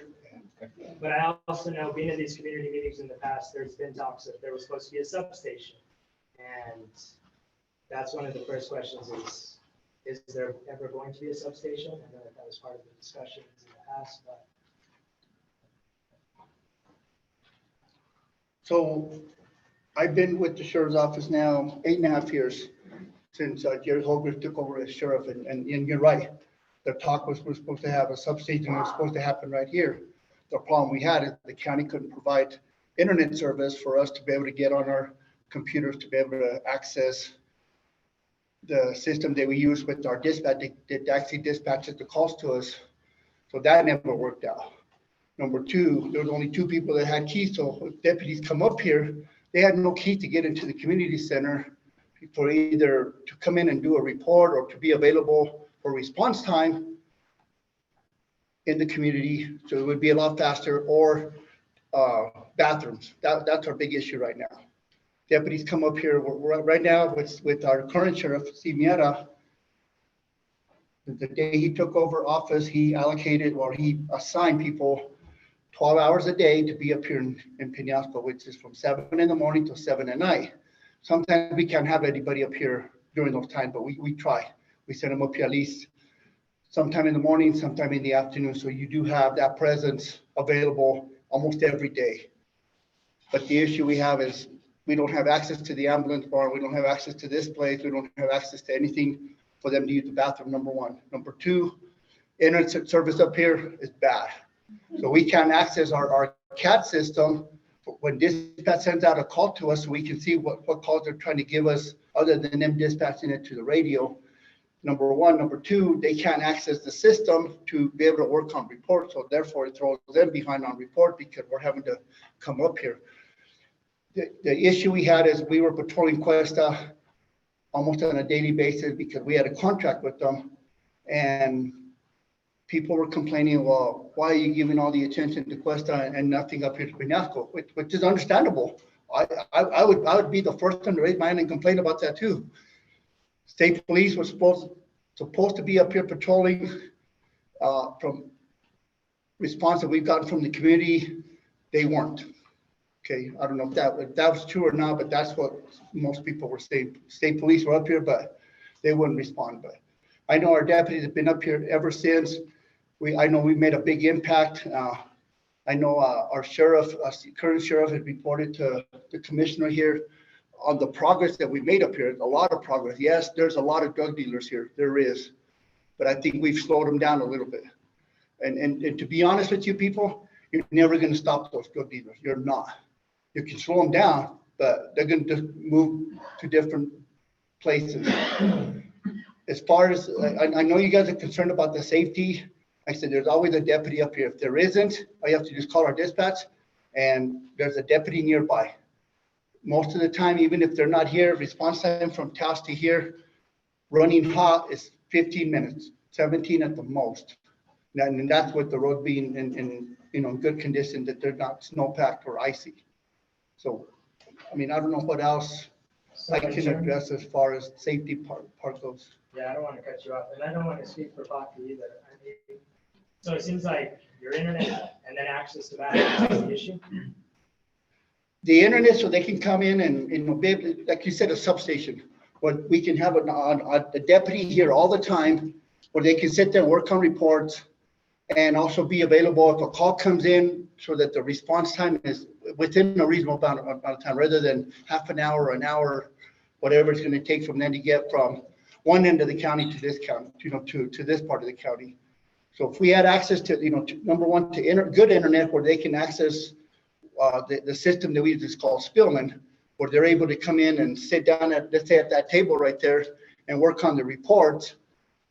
The call comes in, it goes to our little tablet, we call it a tablet that's hooked up to our units. They can undock it, bring it in, they have a little keyboard. It goes to that first before it even comes over the air. So they already know what kind of calls coming through before we even get it over the air. Number one, and number two, the bathrooms, because I think one of the local grocery stores, which one is it, Sylvia? So that store has provided a little table and their internet for the officers to go in there, and that's kind of helped out a little bit. But the thing is, we don't want to put a burden on their business, for providing us a cell phone. We have this facility here, or we have the ambulance barn that actually belongs to the county. So there's 2 vacant buildings sitting here in Penasco that could be accessible for both bathrooms and internet. And that's your ambulance building that's sitting in the middle of the town, and the old Penasco Fire Department that nobody actually uses. There's a third station in Chamisan that just built a new office that has bathroom. I don't know how hard it would be to access internet there, but those are 3 centralized locations that, your staff can easily go use. I don't know if there's water service or what is going on with the old ambulance building, but those are being 2 vacant buildings for sure. I mean, there's running water in one in Chamisan, and there's an office space in there now that you guys can utilize. So. Well, with that said, I think it'd be something that I can pass on to our administration, the lieutenants, the sheriff, and have them address it with these officials here and see if they can work something out that'll help us out. Like I said, I know if we had a permanent place where we know, hey, I know I can go there, use the bathroom, I know I can go there and work on reports if I need to. You probably have more officers here the whole 12 hours that we're allocated to doing that. And I'm not saying we're only here 12 hours. We're here 24/7. We're having somebody stationed here from 7 to 7, but that doesn't mean that after 7 o'clock, we don't take calls up here. We still take the calls at, 10, 11, 12, 1, 2, 3 o'clock in the morning. We still take those calls. So we'll have Sylvia, then we'll have this gentleman, before. And Leonora. So Moss does, thanks to Sylvia, we got good internet from Kit Carson and a phone line too, so big props to them. We also may be able to accommodate a space too. I think all those the other avenues that we mentioned might be more appropriate. However, last resort, I think we wouldn't have a problem accommodating you with that. So I think your 7 a.m. to 7 p.m. patrols are great, and I have noticed an increased presence in all throughout the communities up in Yalo, Arthur, et cetera. But talking to somebody the other day, they were telling me, somebody I can come home at 10 o'clock at night, and Yasko's a ghost town.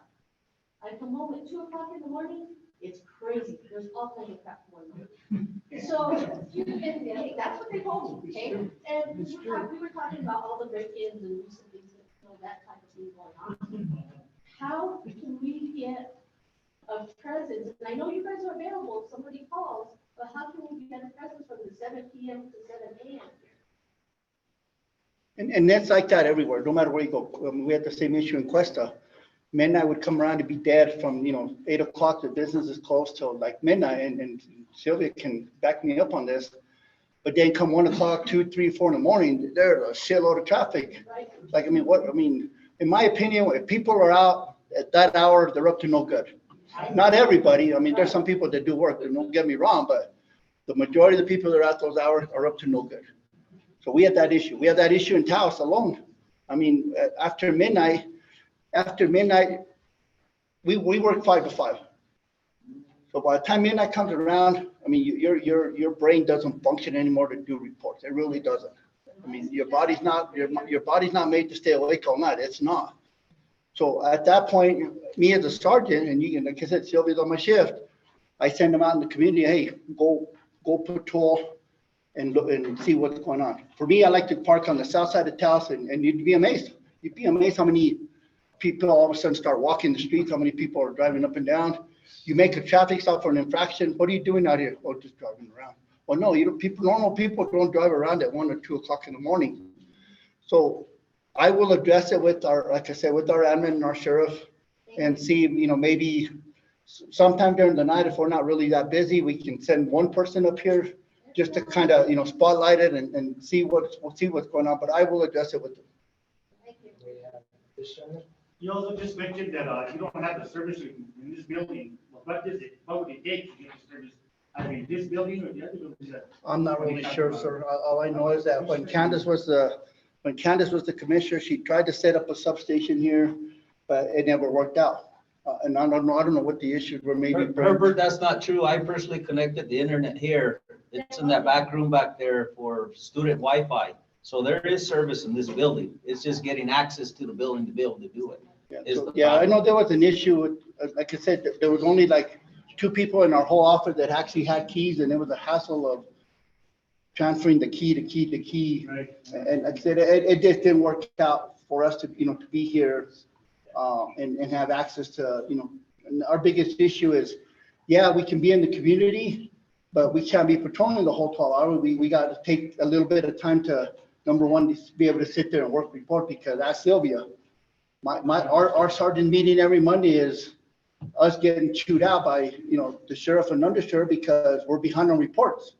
And when they come up to Peñasco, these guys, oh God, I have to go to Peñasco, they're going to throw me behind on report. We're already behind on report. Now we're going to fall even further behind. And it's true. In a nutshell, let me give you the structure, right? There's 2 lieutenants, 4 sergeants, and 3 deputies per shift. You have 4 shifts. You do the math. That's the amount of officers that are out there. And that's another big issue. That's another big issue. I run 3 deputies and myself, so that's 4 per shift. 1 deputy takes off because he has, vacation coming. I mean, if you don't take vacation at a certain time, you lose it. You have an emergency that came up. You have a death in the family. Now it leaves me with 2 deputies. Okay, so what does that mean? That means the sergeant now has to go out and shag more calls than what we do. And honestly, the sergeants are taking the same amount of calls that the deputies are. And it shouldn't be that way. We should be able to be free to be more available for supervision and support for our deputies. We're not able to do that right now because we're having to shag calls along with our deputies. But like the commissioner said, I mean, and Sheriff Miera has preached to the commissioners about how many deputies per capita that we need for the Z, and it's like 50 deputies. Is that ever going to happen? Probably not. Probably not.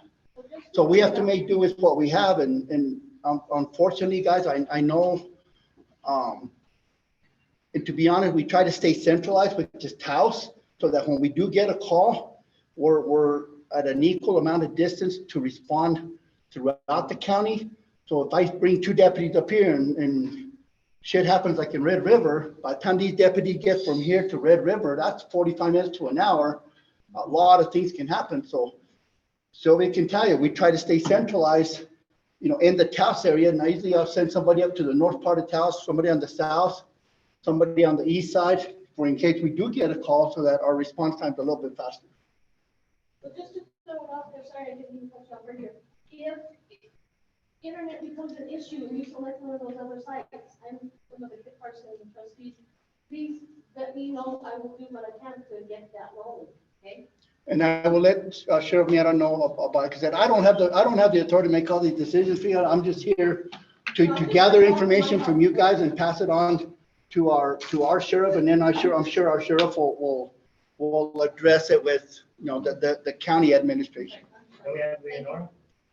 I just don't understand why there can't be more than 2 keys.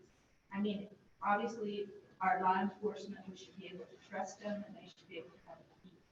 And I know from my house here in Peñasco, the internet is great, better than in Santa Fe. And I think Sylvia can help us to get a great internet. I don't see why we can't use this.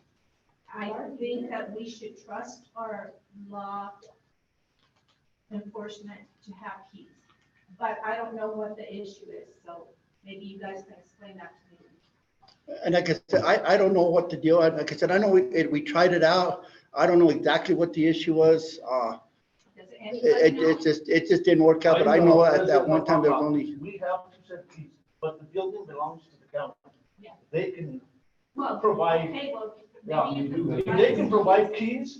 keys, maybe a Well, lockbox. maybe they can provide us more keys. Yeah, for the lockbox with the combination, I mean. If, That doesn't seem like. I think Sergeant Atencio made a good point. Let him take it back to the sheriff. If the sheriff wants to use this or the EMS bay is substation, we can work it out.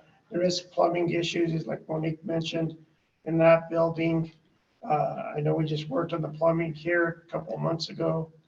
So if. So if Mieta says yes, then you guys are willing to make keys? Yeah.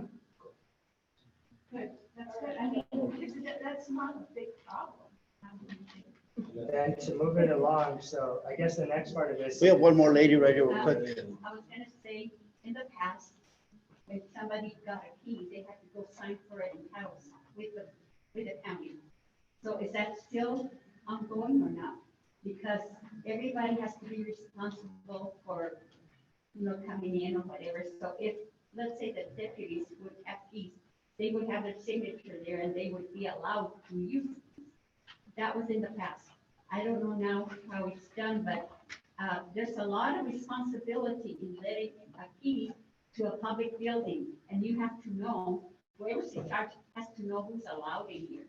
Because there's a lot of vandalism and a lot of things that have happened here before, which people, any of you don't know. But there has a lot of things happened. A lot. I'm sure that's right, but we should be able to trust our law enforcement. Yeah, utilize the building for something that would benefit our community. Yeah, so, if these issues can be resolved within the community, because I understand that this is something that we have on the agenda in just a few minutes. What is the probability of getting funding or utilizing the funding that was supposed to be for the substation here, to station a residential office? What does the budget look like in terms of, like the sheriff's office and bringing on a new officer who is strictly based here in Peñasco with subsidized housing? And that would be a question for Sheriff Mieta and the county manager and the commissioners to see if that's even possible. I know, and when we took our contract in Cuesta, we hired officers just for Cuesta, and that kind of turned into a little bit of a nightmare. But we still had officers there no matter what.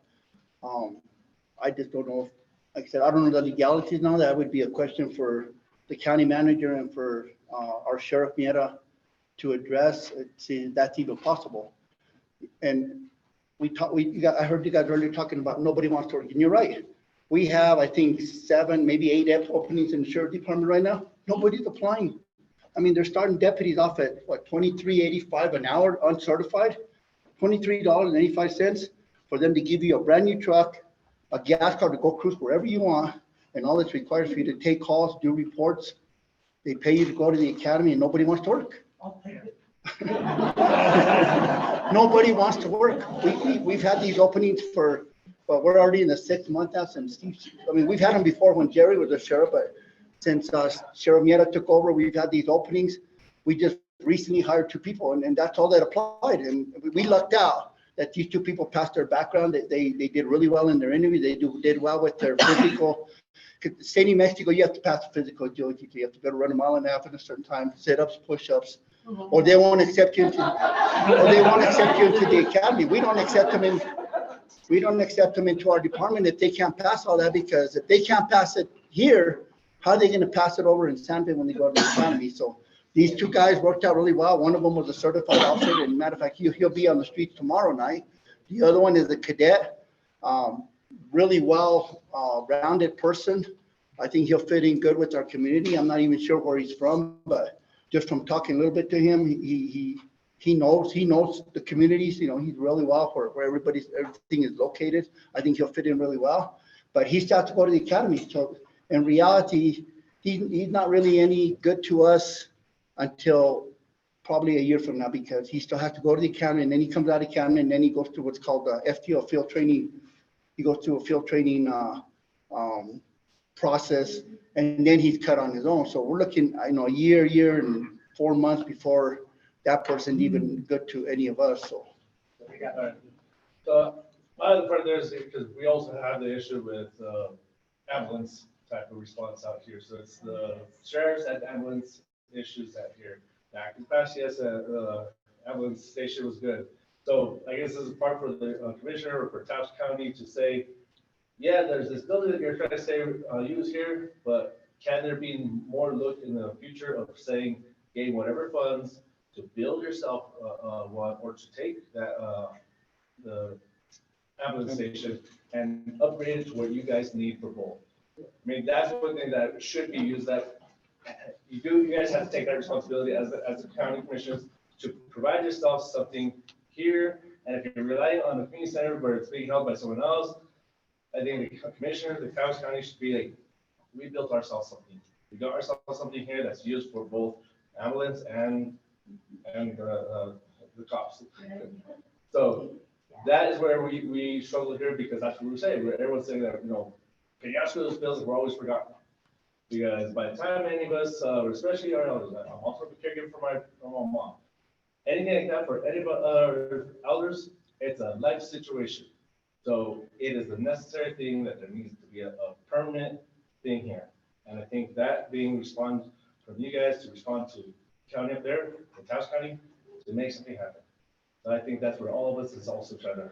And I'll tell you guys I've been an officer for 22 years, been in Taos County, or I work for the PD, and I work for Rio Arriba County, I work for Taos County. I've been an officer in New Mexico for 20 years, 2 in Colorado. And I can honestly tell you, in the last 8.5 years that I worked at the sheriff's office, our deputies think about Peñasco all the time, because we're always talking about it. When we were patrolling Cuesta, I was like, why are we just patrolling Cuesta? Why are we having somebody down in Peñasco? And believe me, I mean, Sylvia there, she'll tell you, we're constantly talking about Peñasco. And I know when a hot call comes, guys, I mean, we're trying to get here as fast as we can, because the way I look at it, people don't call the cops just to call the cops. They call the cops because there's a crisis. It may be something that's small, or maybe something that's big, but either way, it's a crisis to you. We may not think it's that big of a deal, but I'll be honest with you, we're getting from Taos to here as quick as we can possibly get, and as safely as we possibly get. Yeah, we've had some accidents. For your guys' safety alone, trying to hurry up and haul ass this way, you're putting yourselves and your deputies in risk. And others. But I can tell you, our deputies think about Peñasco all the time. It's always on our minds. We always think about it, And yeah, like I said, the drugs, you're never going to get rid of them. No committee will ever get rid of the drugs. All you can do is slow it down a little bit. We are working closely with our drug task force. We do have a deputy assigned to the drug task force, as well as Taos PD has one. So we have 2 officers from Taos County assigned to the drug task force. They're constantly working, areas that we see where there's a lot of drug deals happening. So my suggestion is, you guys know of a house where people are dealing drugs, reach out to our undersheriff or our lieutenants, or our sheriff, reach out to them, let them know, hey, there's a lot of drugs here, there's a lot of traffic, whatever's happening, foot traffic, cars driving, and we'll address it at that point. Yeah, it's like that's why we locked the front gate, because we were having too much people come in here and do their drug deals. So we put a lock on our front gate. And somebody mentioned the needle dirt, that's everywhere in Taos. I mean, and not only in Taos, people, it's everywhere. I come from a little town called Monte Vista, Colorado. And I'll tell you what, I have cameras in my house. My cameras are constantly going off. It sends me a notice to my phone, and you ought to see all the zombies that walk in front of my house. It's bad. I think that the best thing to have is to have that building up the street, the ambulance place there. Because I remember where maybe Mike Duran was a commissioner, and he opened that building. We were supposed to have had a state police station there. It never happened, only for a little bit. Oh, Peñasco settled down. But when the policemen didn't show up anymore, And they closed that building that we're paying taxes for, and for what? Tell me, the ambulance service is not even there now. I believe we need more ambulance service here at Peñasco. I know I've had to call the ambulance a few times, and if it would not be for the first responders in the cold sun that has saved my father from passing away because the ambulance takes too long to come from the house. By the time they get here, he would have already been dead if she would not have, in those moments, if she would not have acted at that moment. Because by the time the ambulance gets to our home, he is stable. I had the opportunity to talk to Governor Richmond maybe a year and a half ago, and I asked her why we never had law enforcement in Peñasco or Cuesta and all the rest of it. The answer that she gave me was that we're not incorporated. That is correct. You're not a town, you're not a village, you're not a city. That's what I've been saying too. As long as we don't have a mayor, we're gonna be in this kind of shoes. But I told her how come we don't come. The Cuesta, Red River, Angel Fire, and all those other places, they come because. Well, what you need to understand is, like you said, you're not incorporated, so, and I'll give you just a quick example. The village of Cuesta, well, they fund the village with their tax money and little bit of money that they get from other resources. They fund their police department. Correct. They fund their police department. Red River funds their own police department. Town of Taos funds their own police department. The county funds the sheriff's department because we're a county agency. So that's why Peñasco doesn't have their own police force. And I may be wrong. It might be a question for our county manager to answer that. I don't think we need, well, maybe we do need to be incorporated, but if we could have something here to work, there is a police officer and ambulance all the time, that would solve a lot of the community problems, in my eyes. We got a question from Desiree. So this is actually a couple of different questions. So since we're not incorporated, the responsibility for communication from this community to Taos County officials, would that be your role, Mr. Huff? Yes, and commissioners as well, between us sitting here at the table. Okay. I mean, we're your government. We're also the government for the town of Taos, Village of Cuesta, town of Red River, Village of Taos Ski Valley as well. Okay. With that being said, is there any funding or allocations that have been made for previous funding that we're not aware of that are supposed to be going to a center like this, or that we can utilize to put towards getting these facilities up and running? We could make a budget allocation. It would be a policy decision of the commission to say, let's purchase a piece of land. I like Victor's idea. Nobody's ever given us, Victor, right? Ted. I don't know where I got Victor from, Ted Martin. Yeah, you did tell me your name. You're in trouble now. Yeah. You got your name now.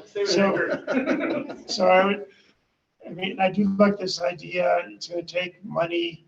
It's probably going to cost about $3 million to do an ambulance bay / sheriff's substation, 3 to 5 million. And I'm only basing that on $1,000 a square foot, $3,000, a 3,000 square foot building at $1,000 a square foot to construct.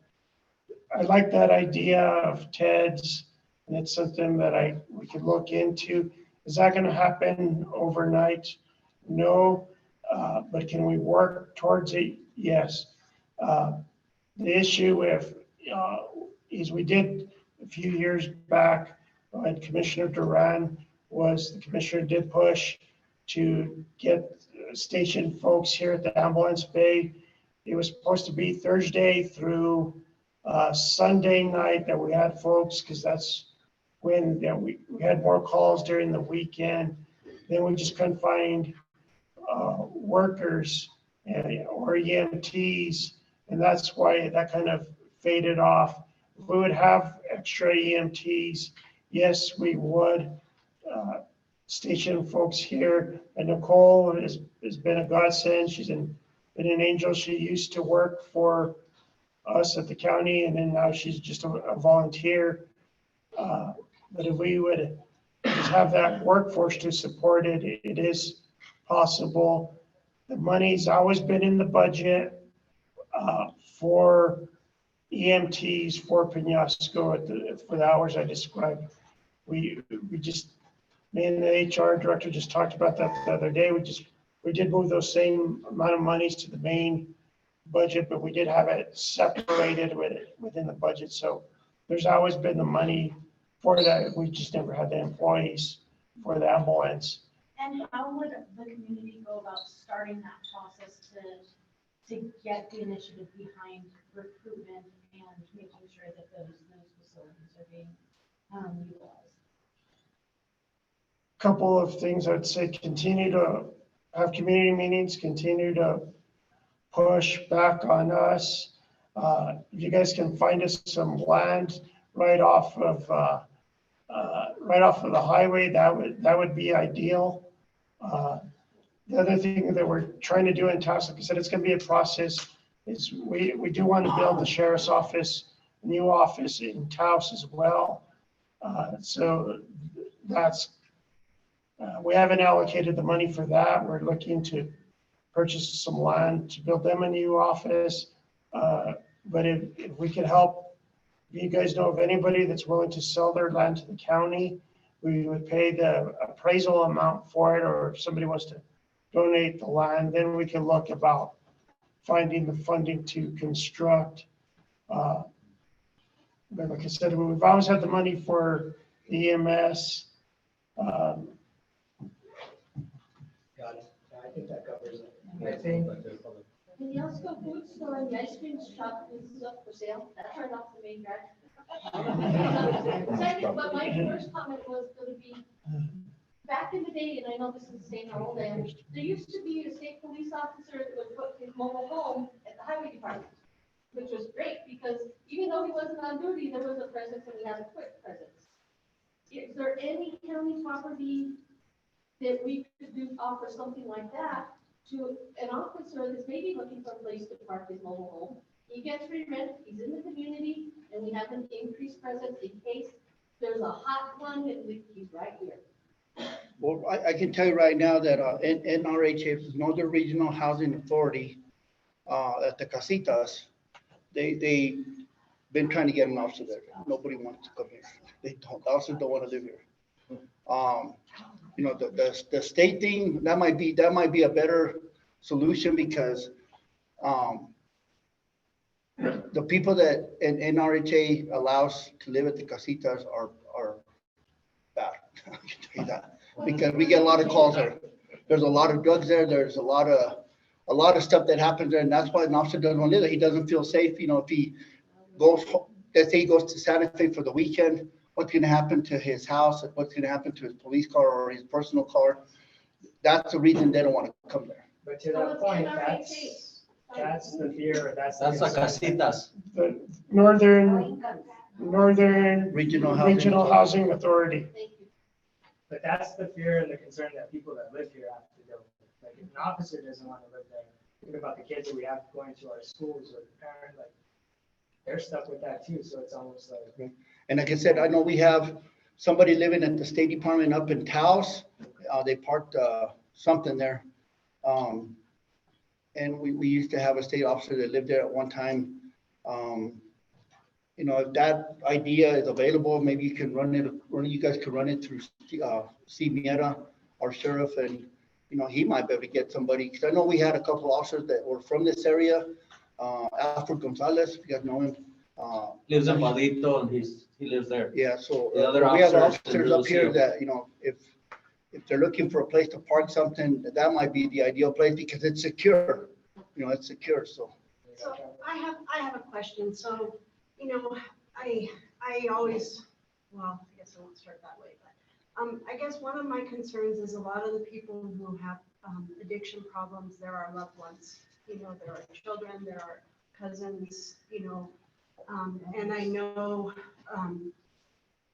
anyway, I feel like, I guess my question is, I think, what is the county doing, or what type of programs are there because, to help our folks who are addicted, who are suffering? I mean, I feel like, that nobody wanted to end up that way. And in Peñasco, we're such a close community, so we know everybody. We know who's addicted, we know who's problems, but, we also don't want, we also want them to get help. And I think, that's probably, in my opinion, we have to focus on that. And most of the time, the only time we get people help is through the court system.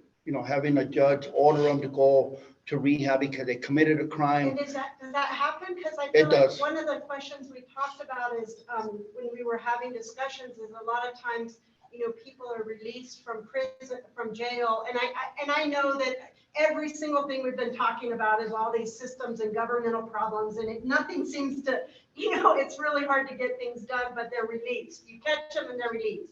And it's like, it's not that we want people to be in prison forever, but but how much support do they get once, or how often does it happen that they're actually required to do to get help? So years back, I grew up in Las Vegas, New Mexico. I worked for the DA's office over there. I think the sergeant would say, correct me if I'm wrong, but back then you can connect 95% of criminal cases to drugs or alcohol. And I remember trying to get a bed, calling in Budo and praying to get a bed, and you could never get a bed. And I think up until a few years ago, there wasn't a lot of capacity for beds for residential treatment or detoxification. Recently in Española, they opened up a facility with 104 beds. It's full. You have Hoy.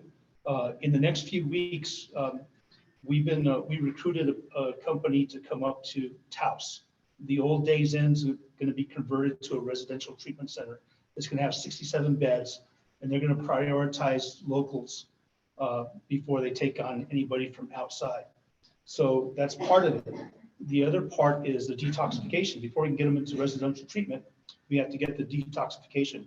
There's not a facility north of Santa Fe for detox, and so we're working in bringing back the detox center by the hospital. So that should happen towards the end of this summer. So that's part of the equation. We worked with, we talked about all our partners. North Central Economic Development, we worked with them to get a grant for $7 million for the region, so that once we get people detoxified, residential treatment, then we need to get them educated and get them back in the workforce. Have lots of jobs. So right? to address these jobs. So there's been a lot of effort, and again, it goes back to the gentleman took off saying that we need communication, letting folks know what's going on. But those are the efforts that have taken place. And fortunately, that started last year before, and now we're actually going to see those facilities come on board here soon. Well, that's really hopeful, and hopefully we get more. I have something to say about that. At the Presbyterian Church, they have the AA meetings every Thursday. Every Thursday it happens at the fellowship hall. Now, I don't know, I can ask, see who they could get in contact with, the person that's running it, but I know that it's open every Thursday to the public. Anybody that wants to go get help there, those are open. AA is a wonderful program. They are anonymous, so those of us we can't just go show up unless we're invited. But I think them knowing about these facilities that are now available, and they're important when people get out to stay off drugs, to have that network. Needs help, they can run the meetings there. Open every Thursday. And I can tell you through our drug program that we have in Taos County, which would be Johnny Rodello and Norman Romero, and I'm not sure who the other guy is there now. I can't remember his name, but they do a wonderful job of trying to keep track of all these. They get sent up to the court. You have to report to Johnny, you have to report to Norma. They do intakes and they put them on a monitoring, kind of like a probation thing, and they monitor them. And I know they're constantly, like I said, I'm the chairperson of our DUI council. So they're constantly coming to me and say, hey, have you made contact with anybody that that in our program. When we do, we just write a small little report, send it to them. Hey, we made contact with, Henry Sanchez, for example. And I'm just throwing that name out. We just made contact with him. He was intoxicated, and I know he's part of I know you guys are monitoring him. So all they need from us is just a small little report saying, hey, on so-and-so day we contact, he was under the influence of alcohol. We send it to them, they violate them and get a warrant, and we hook them up. They do a really good job, like I said, monitoring. And I know they have over 100, probably even more than that, people that they monitor. For three people that are doing that, that's a lot of responsibility. And then they report to the judge and tell them, hey, Your Honor, this person violated his conditions of release. Like you're talking about letting people out of jail. Somebody was letting people out of jail. Well, the judges put these sanctions on these people and say, hey, we're going to let you out of jail, but you need to go to HRDA, get a drug and alcohol screening. You need to do this. You need to do all this. You need to report to Johnny. Some people do it. Some people don't. They go back to court. Did you ever go? No, I didn't have a right. Well, you know what? You want to go back to jail? No, seriously. That's what the judge tells them. But it's up, the judge letting you out on a guarantee. You're promising him, hey, I'm going to follow these rules. And when you don't follow, of course, you get violated. Johnny and Norma do a really good job of monitoring all that. Now, as far as when our DUI council meetings happen every third Wednesday, we talk about law enforcement goes through and tells everything, all the DUIs that we made, all the citations we've stopped, all the crashes, whether they were DUI related or not. We talk about all that. We talk about checkpoints that we're going to have. We talk about any extra patrols, DUI related or traffic related. We talk about that. So everybody in the county, as far as law enforcement goes, is aware of what's happening. And then Johnny and Norma come in and talk about all these people that they're monitoring and where their money is being spent, how it's being spent, who's in rehab. We get people from OI, we get people from other detox or other rehab places that come in and speak to us and tell us what they're doing to help the drug or the alcohol problem. So, it's very informative. Anybody's welcome to log on to the website and listen to our meetings. We're doing it via webinar right now. We've been doing it for, I think, 2 years now, via webinar, which works out really well because now we have more attendance.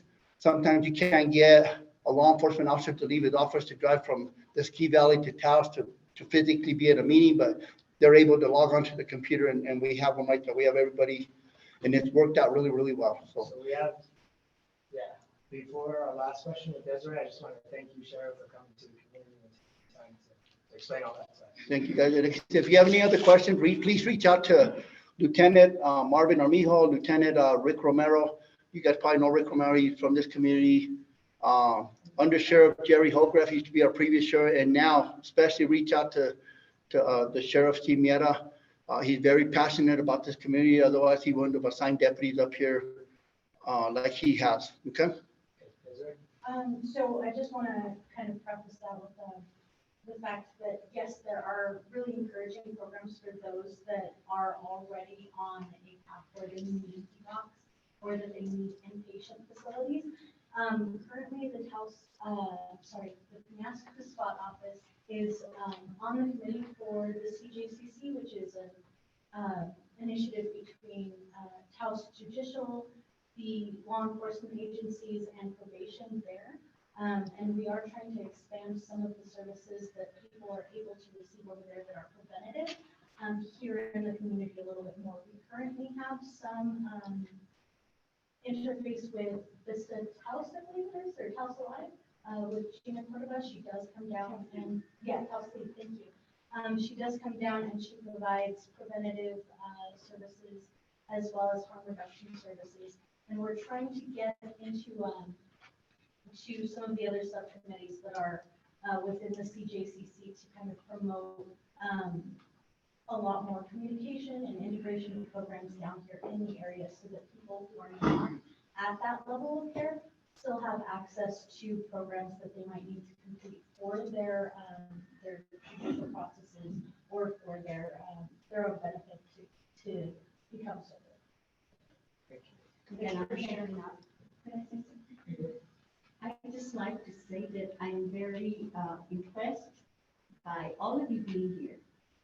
and very thankful, because sometimes we cannot get the people that serve us here. But I want to thank all of you individually for coming down, because we have to understand that an elected official, I don't care who it is, should not give out all the information that all of you should be given, because you each know what you're at. So I want to thank you for each knowing what you have to do and keeping on that direction, because we need to know directly from the horse's mouth what can be done and what cannot be done. Thank you. Thank you all for being here. Thank you, guys. Thank you. Thank you, Sergeant. With that being said, so we have the last topic, well, kind of the last. I think Desiree talked on the increased community communication. That'll be the last one, but as far as the bond, since there's not there's nobody from the school to represent on that, so we're just gonna pass it. So the community center. So one of the things is that we've been hearing, whenever Candace was here, that there's gonna be an RFP put out for ownership of the community center, right? So can you go over a little bit on how that process is going and how it's gonna work? Chris will probably jump in. We do have a draft request for proposal. When we say RFP, that's what it stands for. We get stuck in acronyms in the government world, but we have a draft request for proposal that we've not put out. Part of it was the pandemic. We didn't put that out. And then we've just been shorthanded at the county. We haven't had a finance director. We haven't had a facilities management director. So we've been shorthanded. So this is on Chris's desk on to put out. We were even talking about this last week about when to put it out. When Candace was originally here, she had was pushing on management to do a blanket request for proposal. But we held off. I think each RFP, there is 9 community centers that the county has, that each community center proposal be a little bit different, tailored differently. So you can't tailor it to the area. You can't just put a boilerplate RFP out there and and think it's going to work here in Penasco, because there's different activities that Anthony and Lori have done pre-COVID, and we want to kind of account for that as well. The other thing that we have to do is an appraisal on the building, so we can help determine the rental fees for each of the community centers. So we want to standardize if you hold an event in this room, that it's going to be one fee. If you hold something in this room, it's going to be a different fee. And we want to come up with that fee structure based on the appraisal.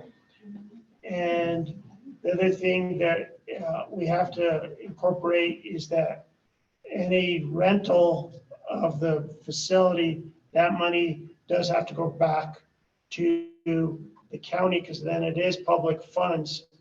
And then we want to put that money in a separate fund, that any donation, any money for rental of the building goes into for the use in this community center. So if you pay money here, it's not going to go to Talpa, it's not going to go to Arroyo Seco, go back into this building.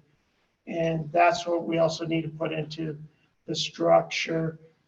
And so anybody that also responds to the RFP has to have a 501c3 and be in good standing with the Secretary of State's office.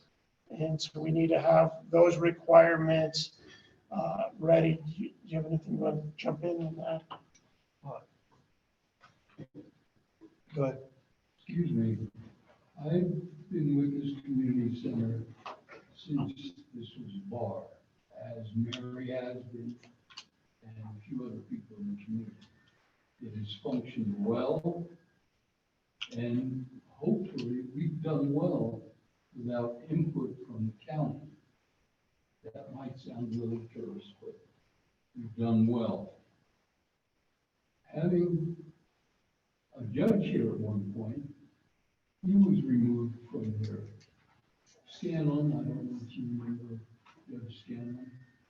He had offices here, never had a problem with keys. He had a schedule, he came here, the county removed him. Pardon? Yeah, Ortega was here. And your husband used to be a judge here. Well, not you. We Well, didn't- in Yana. In Yana, but we didn't have this building. But he was here 24/7. Yeah. We had another Mascareñas, not related to, I don't think he was related to him. Remember the redheaded guy down in the Oh, he was Oh. deputy. He was here all the time. When we had the ambulance here, we were here 24/7, never had a problem. We were conducting movies, doing OMI transfers. We had communication direct with Albuquerque off our antenna, Red River, Cubs, never had a problem with communication. Why are we having so many problems now? And I'm sure there's a bunch of people here that know my history. I'm not sure, Mr. Siegel. I mean, we're committed to better communication with the community. I mean, we hear from a great number of community members throughout the year, and we've always been communicated and committed to improving communication as well. So we're willing to communicate better with the community, try to be responsive when we do get emails or phone calls coming in. We've tried to, our facilities department, they've been shorthanded any time. It might take us a little while. They have 38 properties for 4 guys. If Lori needs something or Anthony, they do let us know. There's been times where it has taken us a while to get up here to address something, but they're also addressing all the other properties as well. But we are committed to improving communications, Mr. Siegel. PACA has been here a long time. They are a nonprofit. They've been here. They have certificates of good standing with the state. I'm not, we're not. RFP coming across the district. So I can Go for it. Is everybody familiar, when I say anti-donations, does everybody know what that is? I think most people do. You should explain it. 'Cause I don't think a lot- It's unique. There's only 2 states in the union that subject themselves to anti-donations. It's actually part of the state constitution. And it basically says that government cannot make any expenditure to the benefit of private sector. And that includes nonprofits. So if we're to provide any resources to a nonprofit, we have to demonstrate, we have to quantify the value coming back to the community. And there's exceptions for that in healthcare area, and there's some in economic development. So there's great nonprofits like PACA that have been doing good work. So there's 2 things that come into play. One, State Board of Finance requires us to have a lease approved by them for any value that goes beyond 5 years or $25,000. So when we get this appraised, it's going to come out to a value of greater than $25,000 over X number of years, which means we have to get it approved by State Board of Finance. To get it to State Board of Finance, they're going to want to see a lease. So we can agree with PACA that we want to have them here, but we have to have a lease that we take to State Board of Finance that they have to approve. So part of that process is the RFP process. So one of the challenges we have is this is a large building. When it gets appraised, it's going to be a high amount.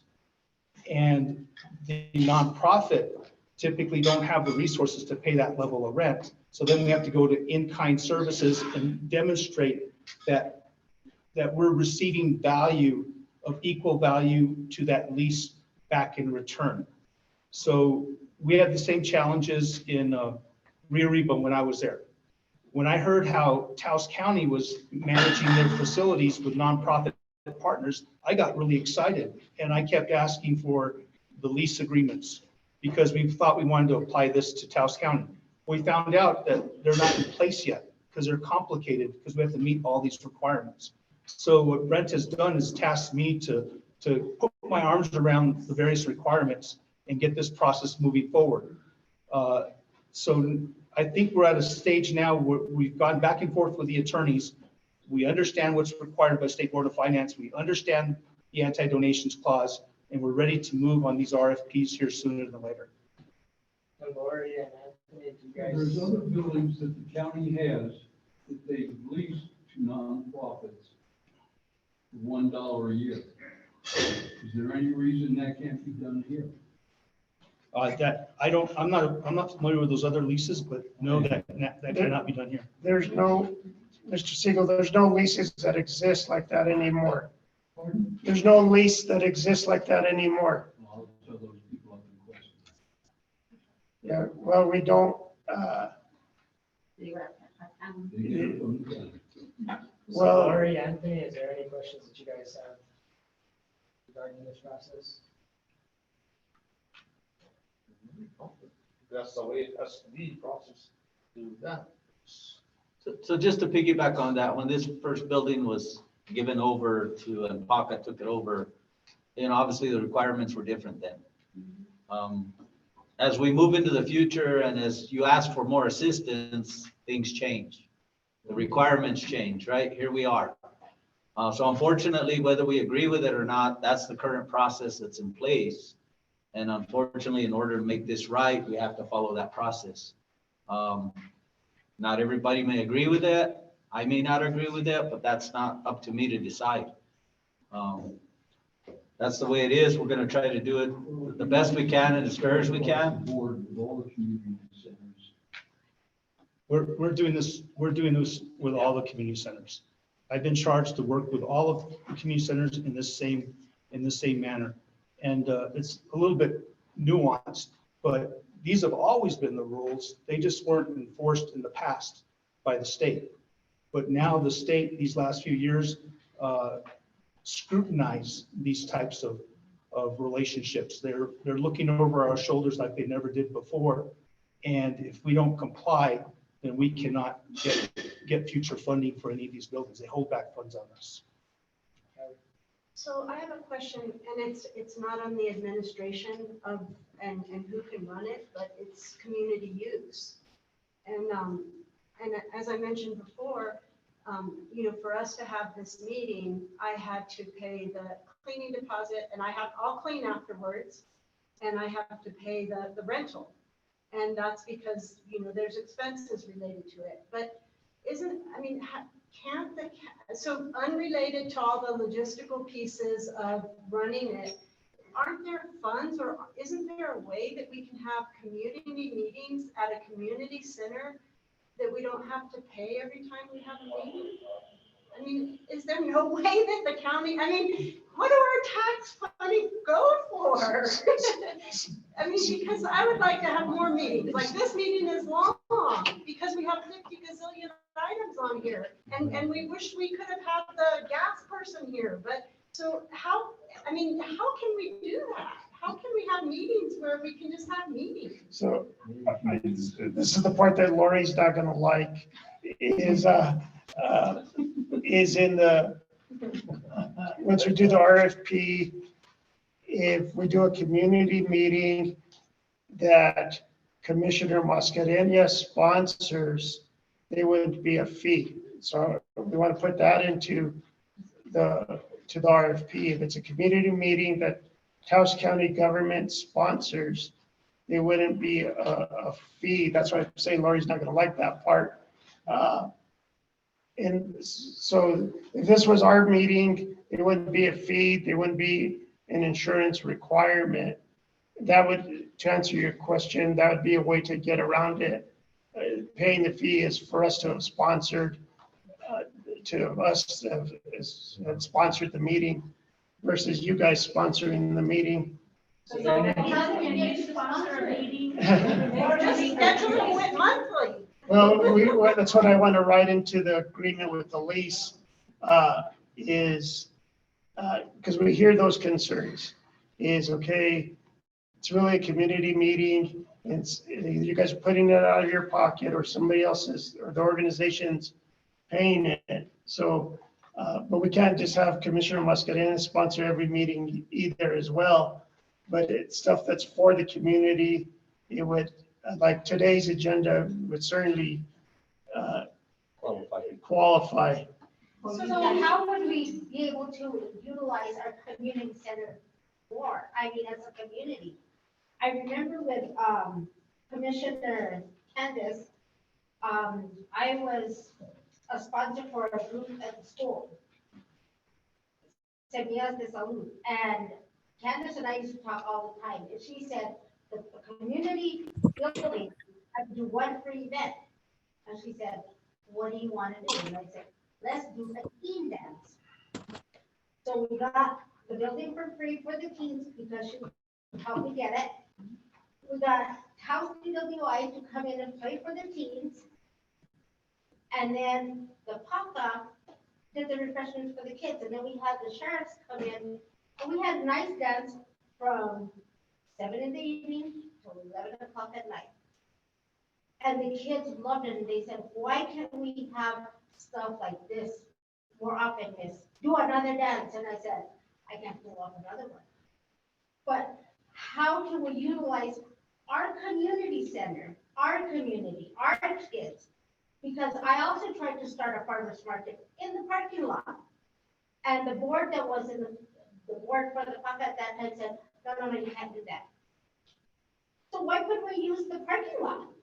We were going to use the building. Things like that. Why does Toronto have to put up the farmer's market? Why can't we do it here in our community? Mary does house beats house. She goes to the Bodega community. Or you used to. I mean, why can't we utilize this building for things like that? That's what would be part of the request for proposal, is that we put in that into the agreement, to the requirement that there be X amount of community events. And that's how we want to do our RFP. That's why I was saying earlier, it needs to be tailored for each community, because Amalia, they don't do events. They use it for birthday parties, graduation parties. That's what they use that community center for. They don't do events like you guys do, or so it has to be tailored for each community, and that's the way we want to write the request for proposal. But I do want to emphasize that Lori and Anthony have done a great job. They care about this place, and at no time do I want to kick them out from our PACA. That's never been the county's intention either, because there was that rumor that we wanted to kick these two out in PACA, and That's not the case. That's not the case. We want to work with Lori and Anthony, because we know they struggle money-wise. We probably about a year ago now, I talked to Mr. Reyes at Kit Carson. We transferred the bill from PACA to Taos County. So we're paying the electrical bill here now. I don't know, I was trying to get the answer on the propane. Did we start paying for the propane? So for one thing, why we charge is because we were paying the bills. We were paying the lights, water, propane, sewer, we're paying everything. County never helped. So. For the rent. Well, yeah, that's why we were charging rent and stuff like that. You do a cleaning deposit, you get your cleaning deposit back. But for the rent, That's where it all went. For lights, propane, sewer, water, whatever. We were paying the monthly bills. They had never paid since I've been here, and before they had never. After the COVID, we had to return all the graduation money, party monies, everything. Our funding was going down, we still kept going as far as we could, that's when they took over for the propane. The county pays the propane and the lights. And the lights. We still pay for cleaning the sewer, But- sewer, and Well, I mean, it's understandable that you need to pay a deposit if you're gonna have a private party. I mean, I understand that. I'm just saying, how can the community as a whole utilize the building more without having, like Karen says, without having to pay for like a meeting or something? Yeah, but we're just explaining why, people say, Yeah. why do you charge? That's the reason why we charge. And Just that's like- like, and the county, I mean, it seems, I'm sorry, I wish they would, but it sounds like they pay two of them, but you still have bills. And is there no way to get somebody hired to help out? Because I feel like it shouldn't be on you to clean, right? Because you're a volunteer. So Well, it should be the people who's having the That's a cleaning bills? deposit. I mean, we charge a cleaning deposit for it to be clean. We had a incident that there was drinking and stuff. Yeah. They threw chairs, they threw tables, they threw the garbage all over the place. I'm not gonna clean that mess. Well, don't That's why forget the the cleaning deposit. deposit. Yeah, that's why we charge a cleaning deposit. And it's like, I'd like to say something. I was one of the ones in charge for years. I remember. We kept this place immaculate. We paid people to come and take care of the ceiling, the roof, the windows, the bathrooms, everything was in order. And because it was immaculate, they said that it was never used. Whoever wanted us out said that that's a lot of baloney. This was used for so many parties, so many meetings, the Forest Service, people everywhere, they had the, what do you call it, the flea market, or not flea market, but what do you call it? High road house, and so many other things. So the thing is that we charged a deposit, but it wasn't a high deposit. But what we used to do was we got a check. And when they cleaned, then we came at midnight to check on the place or whatever. And if it was clean, that check would go back to the people so that it would not inconvenience them. Then they paid for the rent, that would stay for the utilities, for the maintenance, and we took care of that for years. We took care of everything for years out of the rentals, and that's why it's rented. But for community meetings, I remember, you weren't there yet, maybe you were, but before, some people changed and some people from PACA wanted to come and have meetings. And I tell them, well, at least pay us $20 for the meeting, for the time you meet, because we need to pay butane and lights. Well, they didn't want to pay. And it's sad that, this is the way it happened during that time. So you have to find a way to pay the bill because, we used to pay $11,000 in the winter for butane. $11,000. We had it, we paid it. That's why we need natural gas. that's what you used to run it. We first, before the county started, we used to pay $7,000 the winter for propane to run this building. 11,000 for us. I mean, And then- 7,000. But when did they do that stove with? That doesn't work. It works. That stove, I don't know who put it, but instead of running it through the whole system, those two vents are the only ones that throw heat out of that stove. And when we got red tagged by the fire marshal from the state, they told us we couldn't use that stove. See, that's what should have been. Check before you put that, whoever gave it. Whoever put it, I don't know, because I actually went up on top of this roof like 2 days ago. I don't know who roofed it, but they put the longest piece of tin all the way up to here. Well, I don't know, and then the little piece to the top, and they just butted them together. That's why this roof leaks. I think that was Albert and Glavin. No, it's not, the kid's not put right. Desiree? So I have 6 questions. And they should go pretty fast. I just want to clarify that under this RFP, eventually the property here would become maintained by the county, correct? Like that would be under the stewardship of the county. Yes and no, yes and no. The major items like the heating, the plumbing would all stay with the county. And we would have to discuss like the weeds and all that stuff. I'm not sure what we would do there, or the building needed painting. That might still be on us, or we'd work together on it. So maintenance insurance is still something that wouldn't necessarily become completely covered under the county unless it was renegotiated. So the building is insured right now by the county. So New Mexico counties does pay we pay New Mexico counties for the insurance for the building.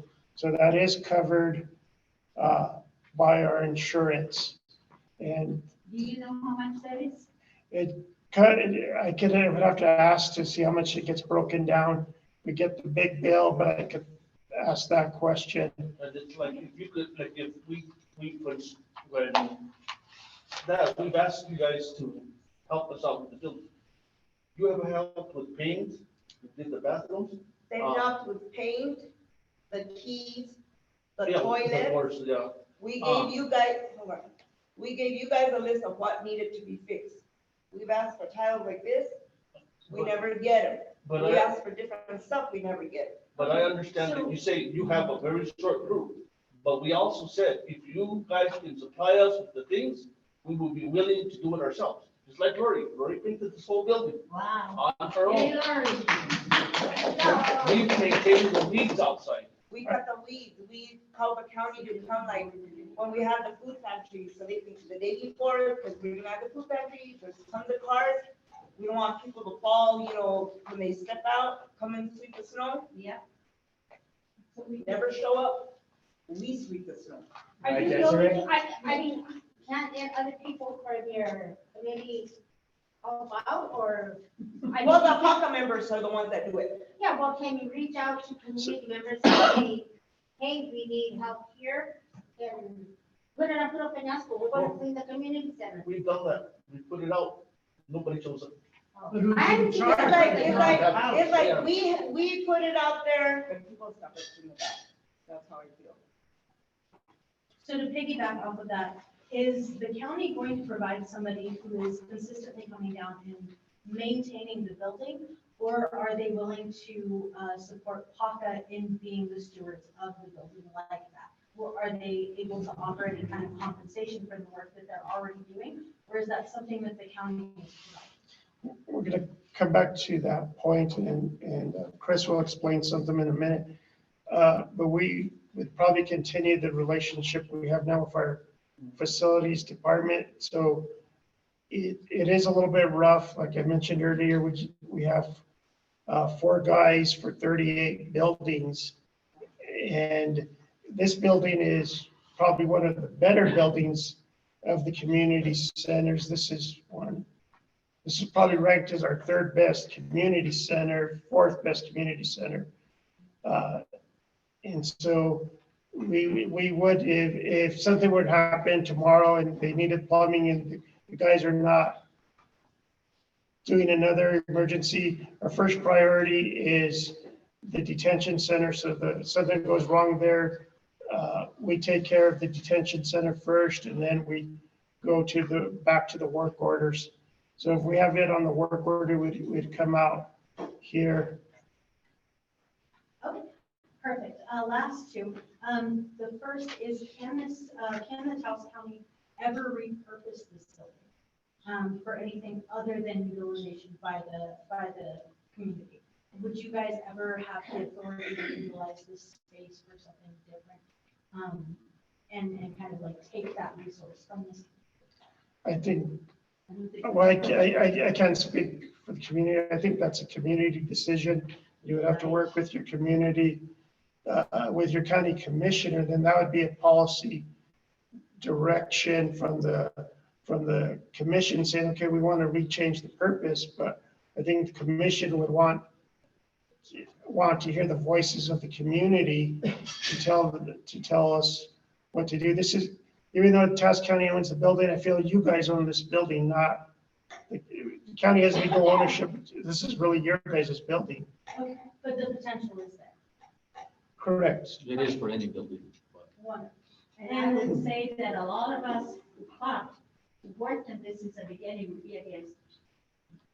And then lastly, will there be an addendum to the RFP for any programs or organizations who want to utilize this building on a consistent basis? Like say if we have, for example, a spot office, for to be able to have a certain outside or third-party organization come in and run a program for, say, 3 months. Would this be a space that would be able to be utilized within the RFP without having to charge that extra cost?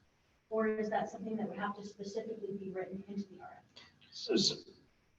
So to me, and that's also a little bit of a community decision in the regard that this is the main place for the meals after funerals. Yes. And so Spot could probably use this room here, but so how would you guys interact with a funeral meal going on at the same time? That's Monday through Friday. Because that happening on Monday through Friday, I mean, if there's a way for both of you guys to coexist, that could get written into the RFP. But I think the concern back to Ms. Lopez's point on the farmers market is, okay, how do you deal with graduation party, baby shower going on at the same time as farmers market out there? So how to balance that stuff out could get written into the RFP, but I think we'd also want to hear from the community. That's why, like I made the comment earlier, okay, we need to know what you guys need here so we could write the RFP, not have this blanket thing that doesn't work for you guys. Okay, kind of and you goes have into- some of the people from the different groups be involved in that, writing that RFP or reviewing it? On the scope of work, yeah, we could take input from the community. And lastly, about what is the timeline that we're looking at this RFP? When does it need to be submitted by? When are you guys kind of working towards that as a goal? Like, when can we expect to have that in writing? To answer your question, Desiree, I don't know. We have a couple other things on the plate. I think we learned a lot today. And I think we'd be coming back out here, sitting down with you guys. Okay, this is the scope we're looking at. And then I guess, how would we manage services and funeral services at the same time? So I think we need to answer some of those questions. Could this get done in 2-3 months? Yes. As long as the boilerplate's done, it's just tailoring it to Penasco is what needs to get done. Also, from a procurement standpoint, we have to be careful. Whoever is going to apply for the RFP shouldn't be involved directly in developing the scope for the RFP that they're going to apply for. So there's those kind of concerns. Talk about in-kind. I just wanted to speak a little bit further, for the month, Moss, Hungry Heifers, and the school and PACA. And we've been getting together to try and do our meetings, so you guys, the community haven't, heard of it. What we're trying to do is we're trying to get the community to come back again to know what is happening in town again. So this was a quick, meeting, not many of the town people that came out, but we do want to do more and more to get more of the community to come back to know. So all of us have been trying to figure out where is a new place that we can have a community center? What can be done to open up more places? This was the only place in town that ever had any possibility of doing any kind of events. But now that the school's trying to look into, get remade, but that's still a long process of fundings and the corporation that would have to go to that. PACA has been trying to work this place to get it upgraded and, back in working order. That is where we are trying to do is saying, we're coming together now, speak out to the county again, looking for whatever help to get this place up and running again to where it's not the only place to be using for any issues. Once the school out there can be built up to be doing something, farm market can be done there as when something, graduation event can be done here. The only thing is that a lot of upgrades, a lot of maintenance need to be done to all the places that we've been talking about. Even with our spa facility place, need to be upgraded and do that. But in doing that, we were trying to get the announcement to the town, to the community, to get more help from the community. The only way a lot of this is ever going to happen with anything of where we're wanting stuff is going to be coming back from the community and speaking out to family and friends.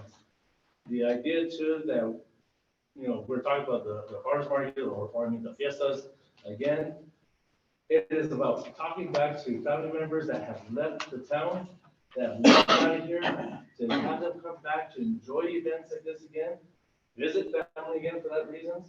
But the more people that come back, the more things can come into play with financial reasons to help out everything that needs to be done. So as our group's been starting to talk and having these meetings was a first start of showing if our organizations can come together as a community, the rest of the community can come together. But that also implies that we need the help or we need the assistance from the county.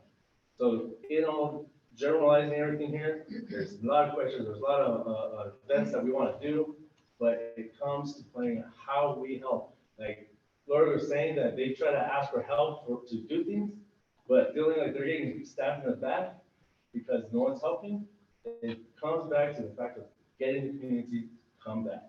I think what Lori's referring to is that they do their best, but people still throw things at them, and I can tell you, that's the way it is. Welcome. Well, so just this little group, publicly, we're all kind of committed to help with cleanup and things like that, if possible, if we're healthy enough to do it. So to piggyback off of what, and to get into the next agenda topic, so as Lori and as others, as you mentioned, there would be a lot of conflicts if we were trying to have different programs operating on the same property, all that good stuff, right? So that goes into the capital outlay that the governor gave or whoever gave to the county for a community center space or to whatever. So we've had conversations about it. We talked about having the MOS programs here as an addition, but that's not going to work because of the parking lot.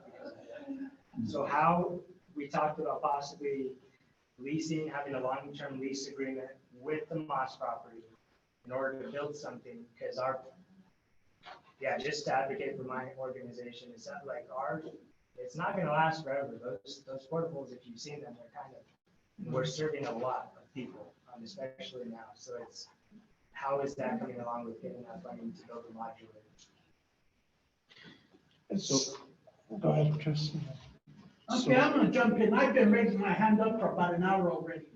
So I'm gonna say it now. My tailbone is killing me already. And I'm sure everyone else has been sitting here a while already.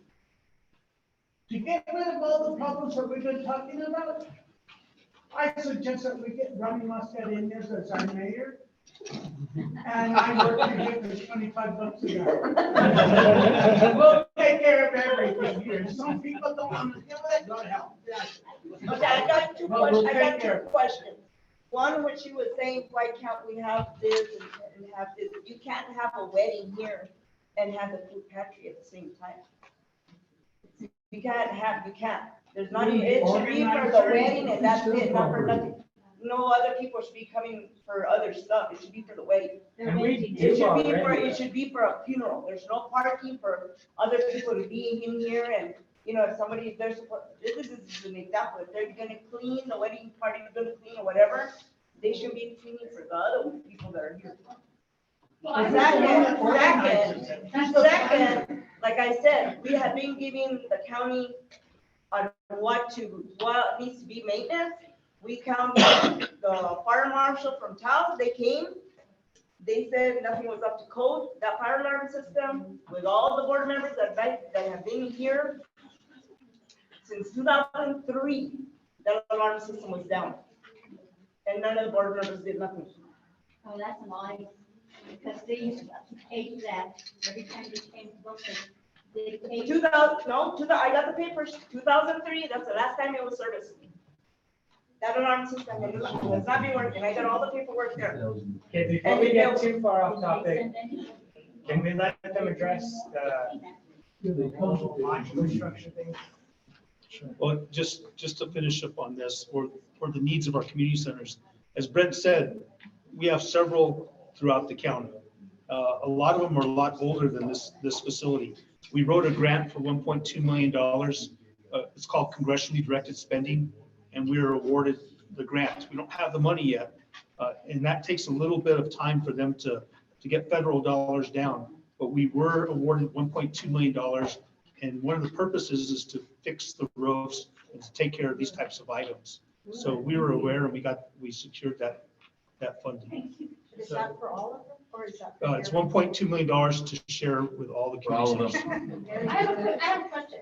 Do you have a website or somewhere where community members can go and see what grants or what is available for our community? So Because I we have, I think here, it's not capable, the county's not capable of doing everything, but we should be part of the solution. And so we have partners, like if you go to North Central Economic Development Corporation and get on their newsletter, all the upcoming grants flow right through them.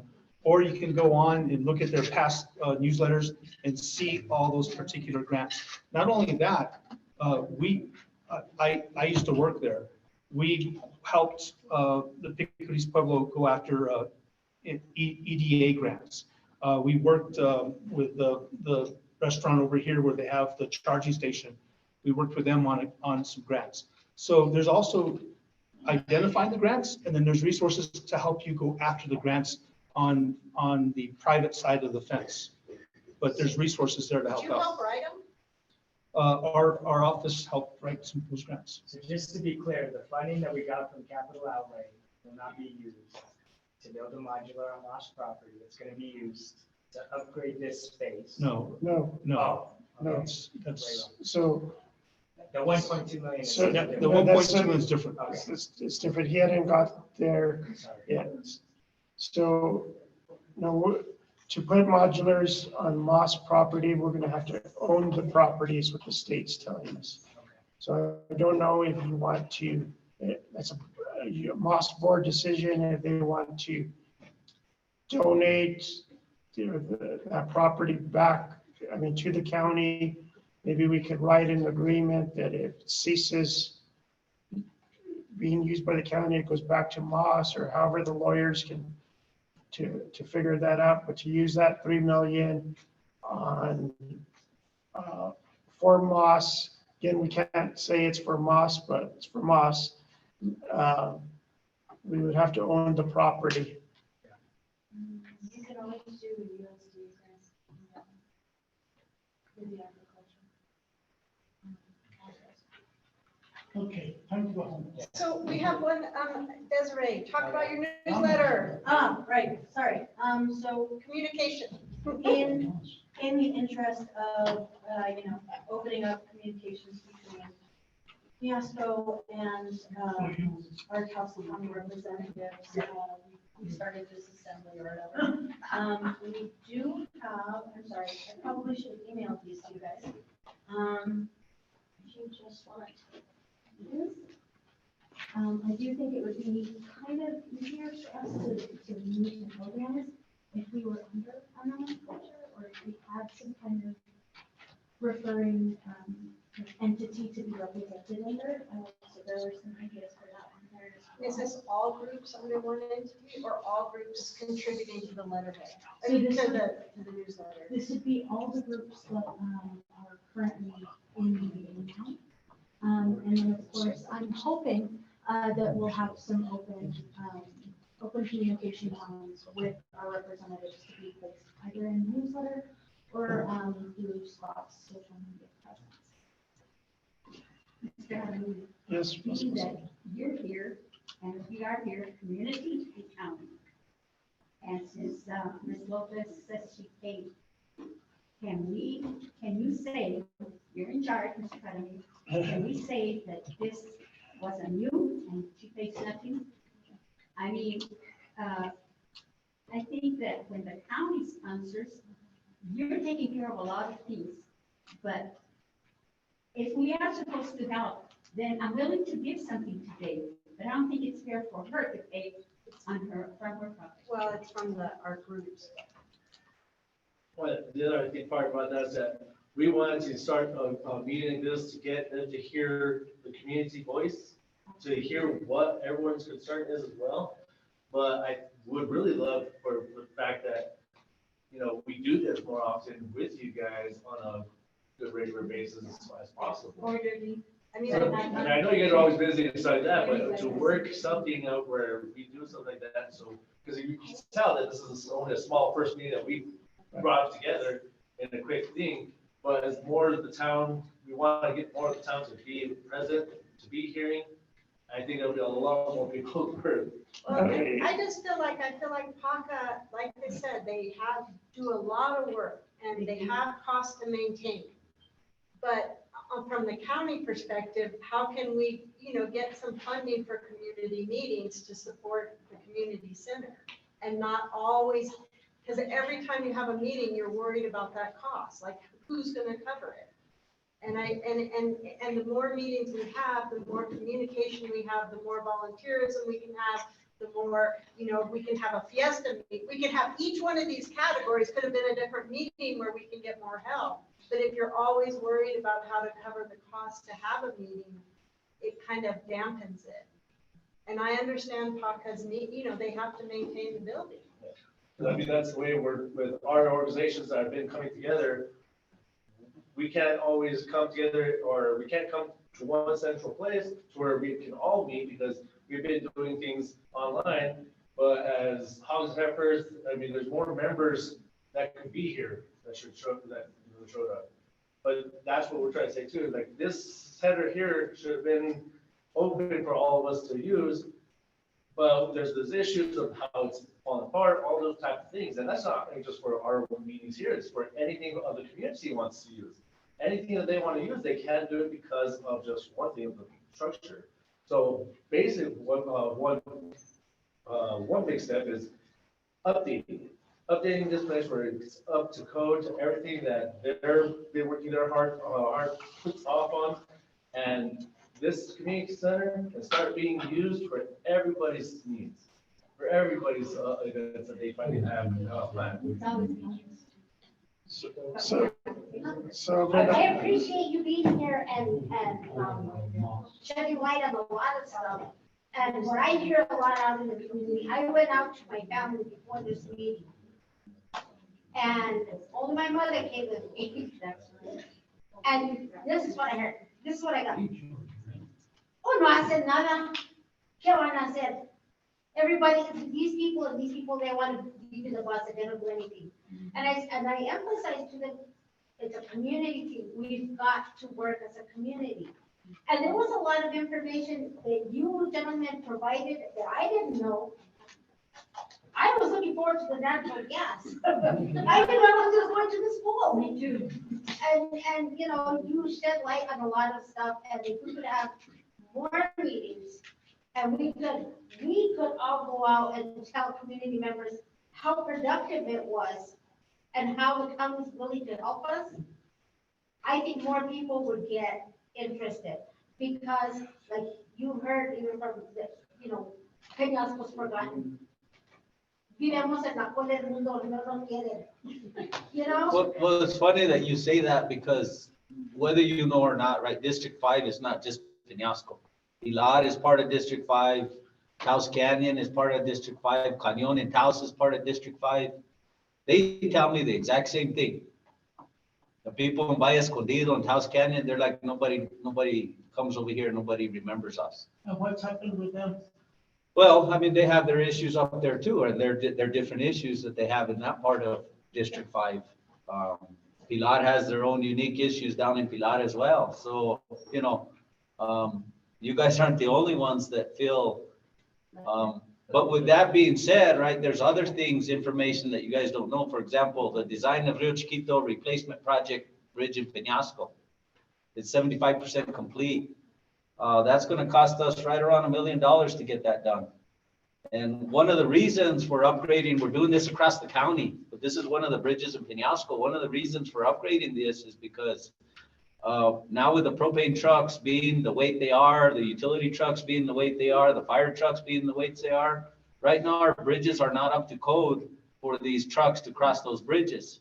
So we're trying to get bridges across the county up to code in strategic plans or locations to get bridges at every location across the county to be able to do this. Because I don't know if you guys, anybody who lives, Ermo lives on that side of the bridge, but you call for a propane truck and a lot of propane trucks won't go across those bridges. They have to send the small truck to get across the bridges. Not to mention mobile homes aren't able to cross. That's correct. That's correct. So that's the kind of stuff that we're working on that nobody sees. Yeah. Right, till all of a sudden the project happens and then they're like, oh, no cerraron el camino, we gotta go around. That's the kind of thing that we hear, right? Yeah. But that's the kind of stuff we're working on. We just finished a restoration in a bridge down in Pilar, a 1-lane bridge. Something that was getting back to cost, that the original estimate on that bridge was $500,000, $500,000. It was all said and done. We're close to $1.5 million on that restoration for the 1-lane bridge across the Rio Grande. So that's stuff that we're working on that people don't know about, or if you attend our meetings or log in, we have 2 meetings a month. They're available. If you can go in person. If not, you can, join by Zoom. This is information that we discuss at those meetings. Okay. I tell you, if you run for mayor over here and I take care of it, all we worry about is Peñasco. So the other thing we put into our Open Meetings Act is the ability to come out to the community, to the different communities. I specifically mentioned you guys to the commission. There is a section that says we can't come out here, hold a special meeting or a regular commission meeting. We'd bring the clerk, get the rest of the commission to come up here. I'd probably want some of those agenda topics to be more Peñasco centered, maybe when we award the RFP or we award the construction stuff for Moss, that we could do more of that type of stuff here versus doing it back in Taos. And maybe we could bundle that stuff up into a special meeting and come and do it up here. That would be good. And it is good that, you said that you're building, you're fixing the bridges because I don't know go back. And it's not going to be all of them at once, right? No, Because I understand. the average cost of a replacement bridge now or something is $1 million, right? $1 million doesn't come too easy. But, even if you're here and you're able to say, this is what we're working on, this is what we're doing, this is where we're coming into your community to help you guys out. We have a couple of roads here in Peñasco that we're going to be chip sealing, right? And they're coming up. The Cuchilla Road from Peñasco, Highway 75 to Rio Chiquito. Resurfacing of this roadway will consist of double penetration chip seal and fog seal for 35 cents a mile. Approximate cost $78,000. Plaza Road, Chamisal, resurfacing of this road consists of double penetration, seal, fog seal, 80 cents per mile. $157,000 for that How one. about, ramp 3 going up to Yellow? Rio Chiquito Road, Penasco, resurfacing, that's at 40 cents a mile, $200,000. Santa Barbara Road, overlay and patching, 2.9 miles, 20 feet wide. Tentatively pending FEMA funding, that's a $1.1 million to get that done. And that one, we've been trying to get the money from the Forest Service for that one. That's why he said FEMA funding, because we're trying to push on the feds to get that money for us. There's a process now that the Cap Canyon Hermit's Peak fire happened. There's a process and stuff that we're going through that this is the process we're trying to follow to get that paid for through those funds. How about, I'm sorry, how about Lower Ojito Road?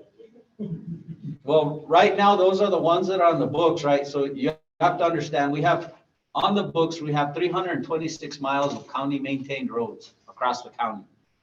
And the way it works is, right now, the way it works is we allocate a certain amount of funding per district, right? To take care of the maintenance of the roads. And then depending on what funding we can do, I mean, there's a lot of other roads that we're working on across the county. I just mentioned the ones in particular to Penasco that we're going to focus on this year.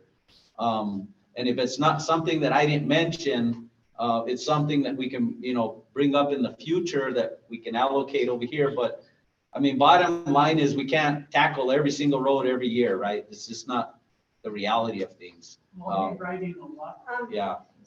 We have two last questions, so Ross, and then we have Sylvia. Actually, I don't have a question. I just want to thank all the nonprofits, police officers, especially my boys are police officers. That is not an easy job. I encourage everybody here, if you guys have grandkids or kids, push them in the direction of doing the work of these guys or police officers or, going to government. There is so much that happens behind the scenes that none of us ever know. A lot of these guys, they go home, they don't sleep at night because of all the crap that they see during the day. The nonprofits here in town, and these guys have stepped up and done a lot of good, and they're keeping everybody, trying to bring the communities back together. And I really applaud these guys for doing that. It's Miguel, Corey, and you. And You know, others do a lot. Thank you guys. I think a lot of times being part of a nonprofit, you think that it's thankless, but every once in a while, somebody will say something just like this. That you do a lot. It means a lot. Somebody sees it, and say, thank you guys for everything you do. Yourself included. Ross, I Thank you, think Ross. I'm really appreciative of that. Brent, I got one question. Sure. What are they So, doing yeah. to solve the issue with the Camino de la Loma road? Still haven't come to a resolution on that. We need. Yeah. Nothing's happened since the last time we talked on that, Lori. I mean, that is an issue, and that's a really bad issue. Because being blocked is not right. Right. And being that it is, even though it's a Camino de la Loma, and it is Camino de la Loma from the highway to the other side, I think the county has the right to tell that guy to open that road. Because during the winter time, we can't get out that way because it's blocked. During the winter time, we can't get out because of our road. So we don't have access like to an ambulance, fire truck, we can't get, So that needs to be resolved, I think, by this year. The other thing on roads, just so that you know, we have a lot of our community members that live off of Forest Service roads across the county, but in particular here in our area as well. So we did have a meeting on the 30th with the Forest Service to discuss, and this was just a preliminary meeting to discuss a possible agreement between the Forest Service and the county. Granted, this has to go through our attorneys on both ends. So it's in the early stages, it's in the discussion phase, and we'll see, but at least we're sitting down at the table, talking to each other and seeing what we can do to make this work. Because this goes to maintenance, this goes to access, this goes to, those of you that live on county roads that think you have a rough time, talk to those people that live off of Forest Service roads. And they can tell you what kind of problems they have in the winter and in the summer and other things. But we're also talking to the Forest Service about those issues. So just so you guys know. Okay, last question. So, not a question, just a comment. I would like to thank you guys for being here, the nonprofits for getting this going. Well, for everybody in the community who took their time out on their Sunday to come and we care about what we want us to make a change. I think it was a big deal because these days, I think we could have 30 hours in a day and we still wouldn't have enough. So I think we should all be commended. But also I would like to suggest, and I don't know if this is possible, that we meet quarterly and that it be a county sponsored meeting so that there aren't any fees involved, but so that you can let us know roads are being worked on, things like that, and so that we can bring up our issues. But if we have it set quarterly, maybe people can plan a little bit more and more people will come. If we got it set, and it's not, a short notice or whatever, we might get a better turnout. Yeah, and then if we be quarterly, we won't be hammering. Yeah. Do you have this on your open meetings act? Yeah. Do you have it on your open meetings act? What's in our meeting? But you guys did, Lori.